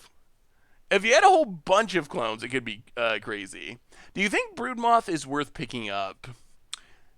I'm skeptical that any of the combos that people have talked about in like Modern and Pioneer are going to be legitimate top tier things because they're mostly like 3-piece combos. I think they will make for really fun decks and good against odds episodes, but I don't know if they'll actually be like, I don't expect any of them to be like Heliod or Inverter were when Theros Beyond Death came out, where they just like rise to the top of the format. Play nice then. So My it's friend is here to a bit hard to say. I would lean towards probably not, but yeah, I think this is going pretty roughly, as expected, against Mono Red on the draw, but the deck has tried to use Storm Herald to get back Colossification to make a creature more than 20 power and then fling it at our opponent. But its goal this game is to lose to Mono Red, and it is doing it very well. Well, there's a... Oh, man. You can see... Wow, you can see the play-draw difference. We actually have the combo kill, but we're a mana short. Yeah. So it doesn't actually work. Oh, so close. If we actually were on the play there, we would... Alexa, stop! Ugh. I don't know why Alexa sometimes thinks that magic stuff means to start rambling about stuff that I have no interest in. It was something about like mechanical engines. I don't even know what it was. I don't know what I said to trigger it. But all right. Let's try. We'll try a game with the Yorion deck. We'll try a game with the Yorion deck, and then we also have to try Abzan Oasis because I think that deck's really sweet. And then we've actually gotten close to playing every single deck, which is kind of amazing. So the Yarok deck, it's pretty much a normal Yarok deck. It's pretty much a normal Yarok deck, but it has Yorion and 80 cards. I built that Garuda combo deck you got emailed. I also have a modern version. Yeah, I think I've seen someone sent me a modern version, which it looked really sweet. It was definitely very all in. I kind of like this option that is a little less all in. The first one I saw that someone sent me for modern, I think it had like 28 clones and Garuda and a 1/2 mana ramp spell. I was like, well, that's a really sweet idea, and the combo is going to be spectacular. But that is what happens if you don't get Garuda down. Do you think Luris would be good in Martyrproc Soul Sister? Seems like it should be. We have not played Titan's Nest. We have not played a Titan's Nest deck yet. We've played Song of Creation, and we played the Whirlwind of Thought, but we have not played Titan Nest. Random Muffin for the first time. Welcome to the Fishbowl. Thank you so much for your subscription. Big soup cheer for you. Let's go bottom. We'd rather have an untap land. So I think the cost of playing 80 cards is not actually super high in my opinion. It doesn't seem like a deal breaker. I'll run out Risen Reef, start getting triggers. We will take land. Opponent's playing Jeskai Control, probably. What would... I think you'd be a great commentator at Pro Tour. Would you ever consider it? Possibly. I don't think I would go to a ton of events just because it's a real hassle to travel from where I live. So there's always like the trade-off between being able to make content and going to events, but I think doing commentary to Pro Tour would be super fun. So I would definitely be interested in trying something like that. if the opportunity came up. We have not seen that many Heartless Acts, honestly. Well, this is where, even on just this board state, Yorion would be pretty good. Like, blink our Risen Reefs, get them all back. Ooh, our opponent is playing a lot of Enter the Battlefield stuff. Gets in. Grows the Dork. We block. Down to 15. Ugh. All right, Cavalier, not gonna kill anything though. Just get the triggers, get the land. Like, you wouldn't even know he had 80 cards. Does this look any different than any other deck that we've played? Like, do you even see a difference? Oh, actually, all right. Actually, we will sacrifice one. Sacrifice one. Kill the war boss. Overgrown 2. Pass the turn. Like, it's functioning normally. This looks exactly normal. Oh, opponent could be a Winona deck. Yeah, Elite Guard Mage is a sweet human. And if you go into Jeskai, you can also have Agent of Treacheries. Winona's going to be busted. It's going to be so busted. Ooh, let me see, Destructor. Would you be willing to commentate on my fight with your boss tomorrow? Oh, Kemaret, what are you fighting with your boss about? Oh,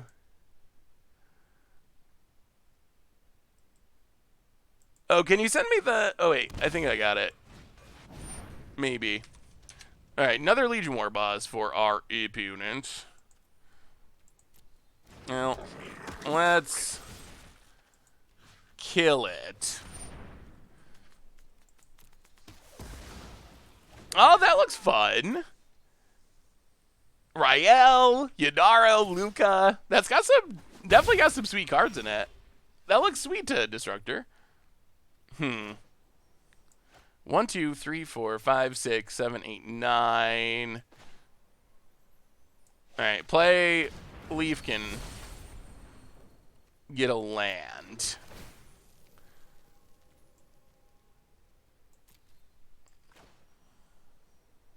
Well, I guess it's time. Yorion. Blink, blink.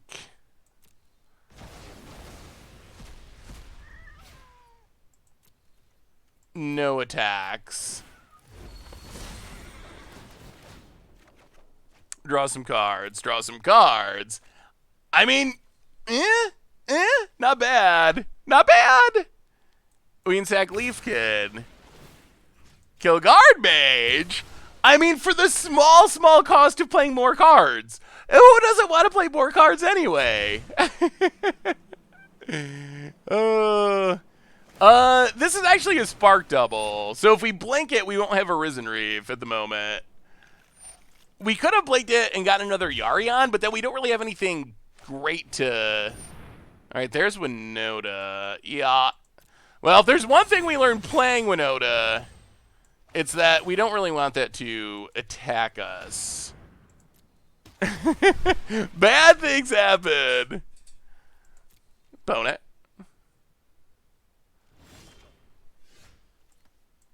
I mean, and we get a 4/5 flyer, and we have Thassa to keep blinking things repeatedly. And we have an 8th card in hand when our opponent only gets to play 7 cards in hand.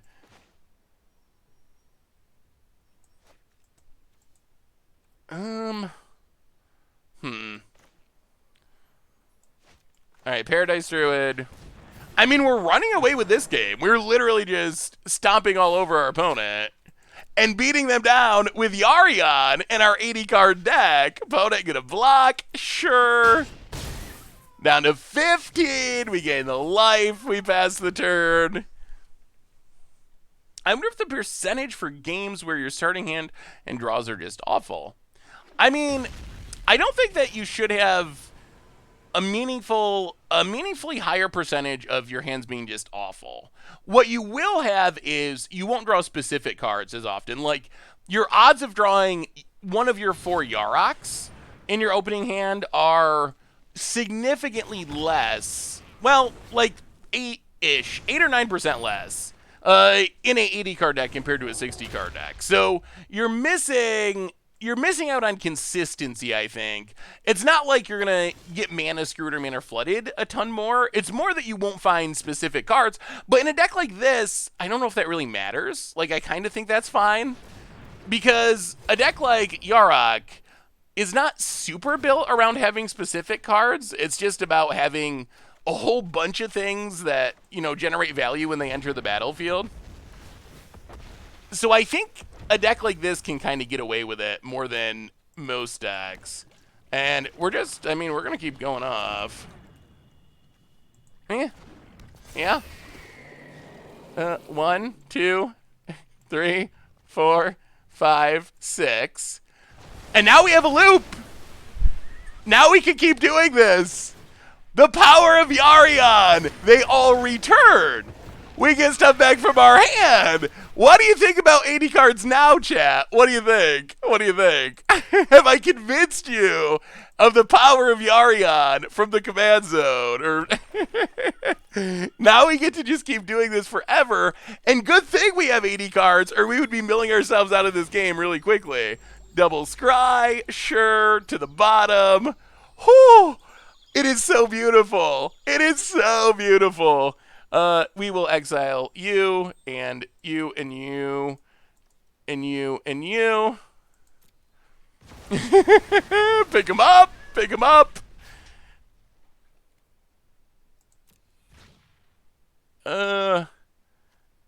Sacrifice Paradise Druid.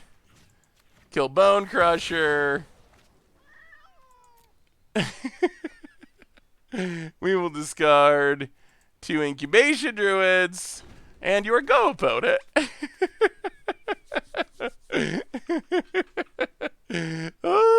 Yes, there is exclamation point deck. It is the 80 card Yarok deck. They will all be returning momentarily. Aw, opponent! Opponent! Come on now. Oh, I can't be too upset. We can yoink it back. Opponent gets in. And return to us. Oh.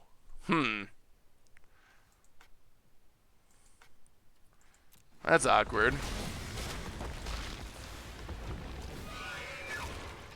Okay, get back Spark Double. Get back Incubation Druid. Get a handful of triggers. Yeah, sure. Keep it on top. Yeah, sure.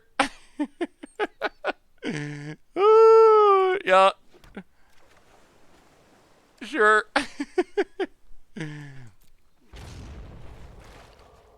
I mean, it was the right call. They can't let us keep looping this, or it would be very bad for our opponent. And we have so much mana, we can just start looping again. Fabled Passage, crack it. Island. Fabled Passage, crack it. Forest. Leafkin Druid. We're going to draw through our entire 80 card deck, aren't we? I think we actually are. Yeah, leave it on top.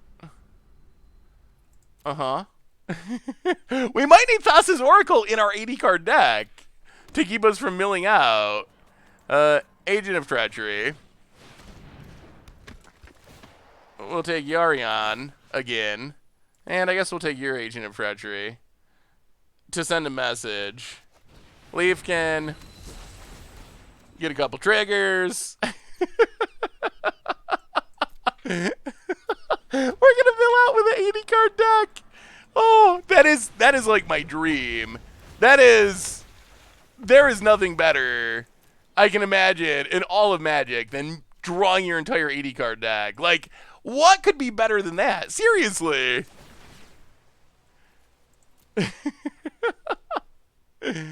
Oh, yeah. Do that. Give some more lands. What could be drawing your whole 90 card deck? That is true. And then we finish it off with a Spark Double on Yorion. You.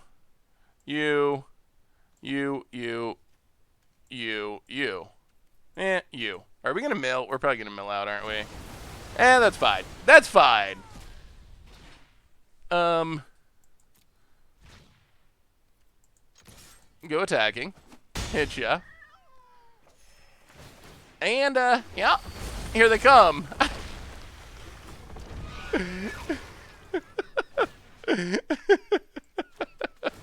Oh, the dreams.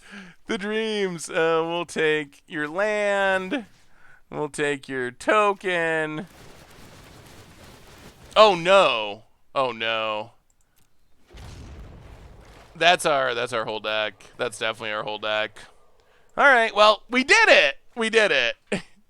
We drew our entire deck. Oh boy. Oh boy, oh boy. Well, we show the power of Yorion. Like, has this convinced you? Has this convinced you of what it can do? The loop is really sweet. Like, being able to chain two of them, that's something we didn't really have access to in the standard format. Sorry, opponent. I'm trying to go through it as fast as possible. Gep Cutterson, welcome to the Fishbowl. Thank you so much for your subscription. Big soups here for you. We actually might be okay. We might have like 2 cards left, which I think would maybe let us just untap and swing and win, most likely. Oh no, Agent of Treachery's on the stack, isn't it? Oh boy. Wait, oh, that gets to steal stuff. Yeah, that's fine. We don't draw this turn. Sure. So we have 7 cards left. Okay, we're good. We're good. Welcome to the Fishbowl. Thank you so much for your subscription. Big soup cheer for you. Yeah, sure, level thip, whatever. Get back some stuff. 19. Discard randomly.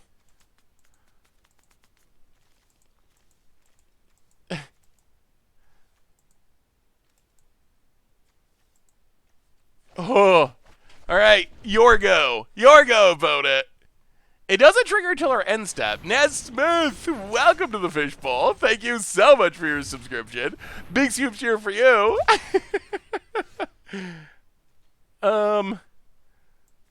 Murderous Rider, you, just to make sure. Swing. And yeah, 6 cards in the deck. Ultimate Yarok!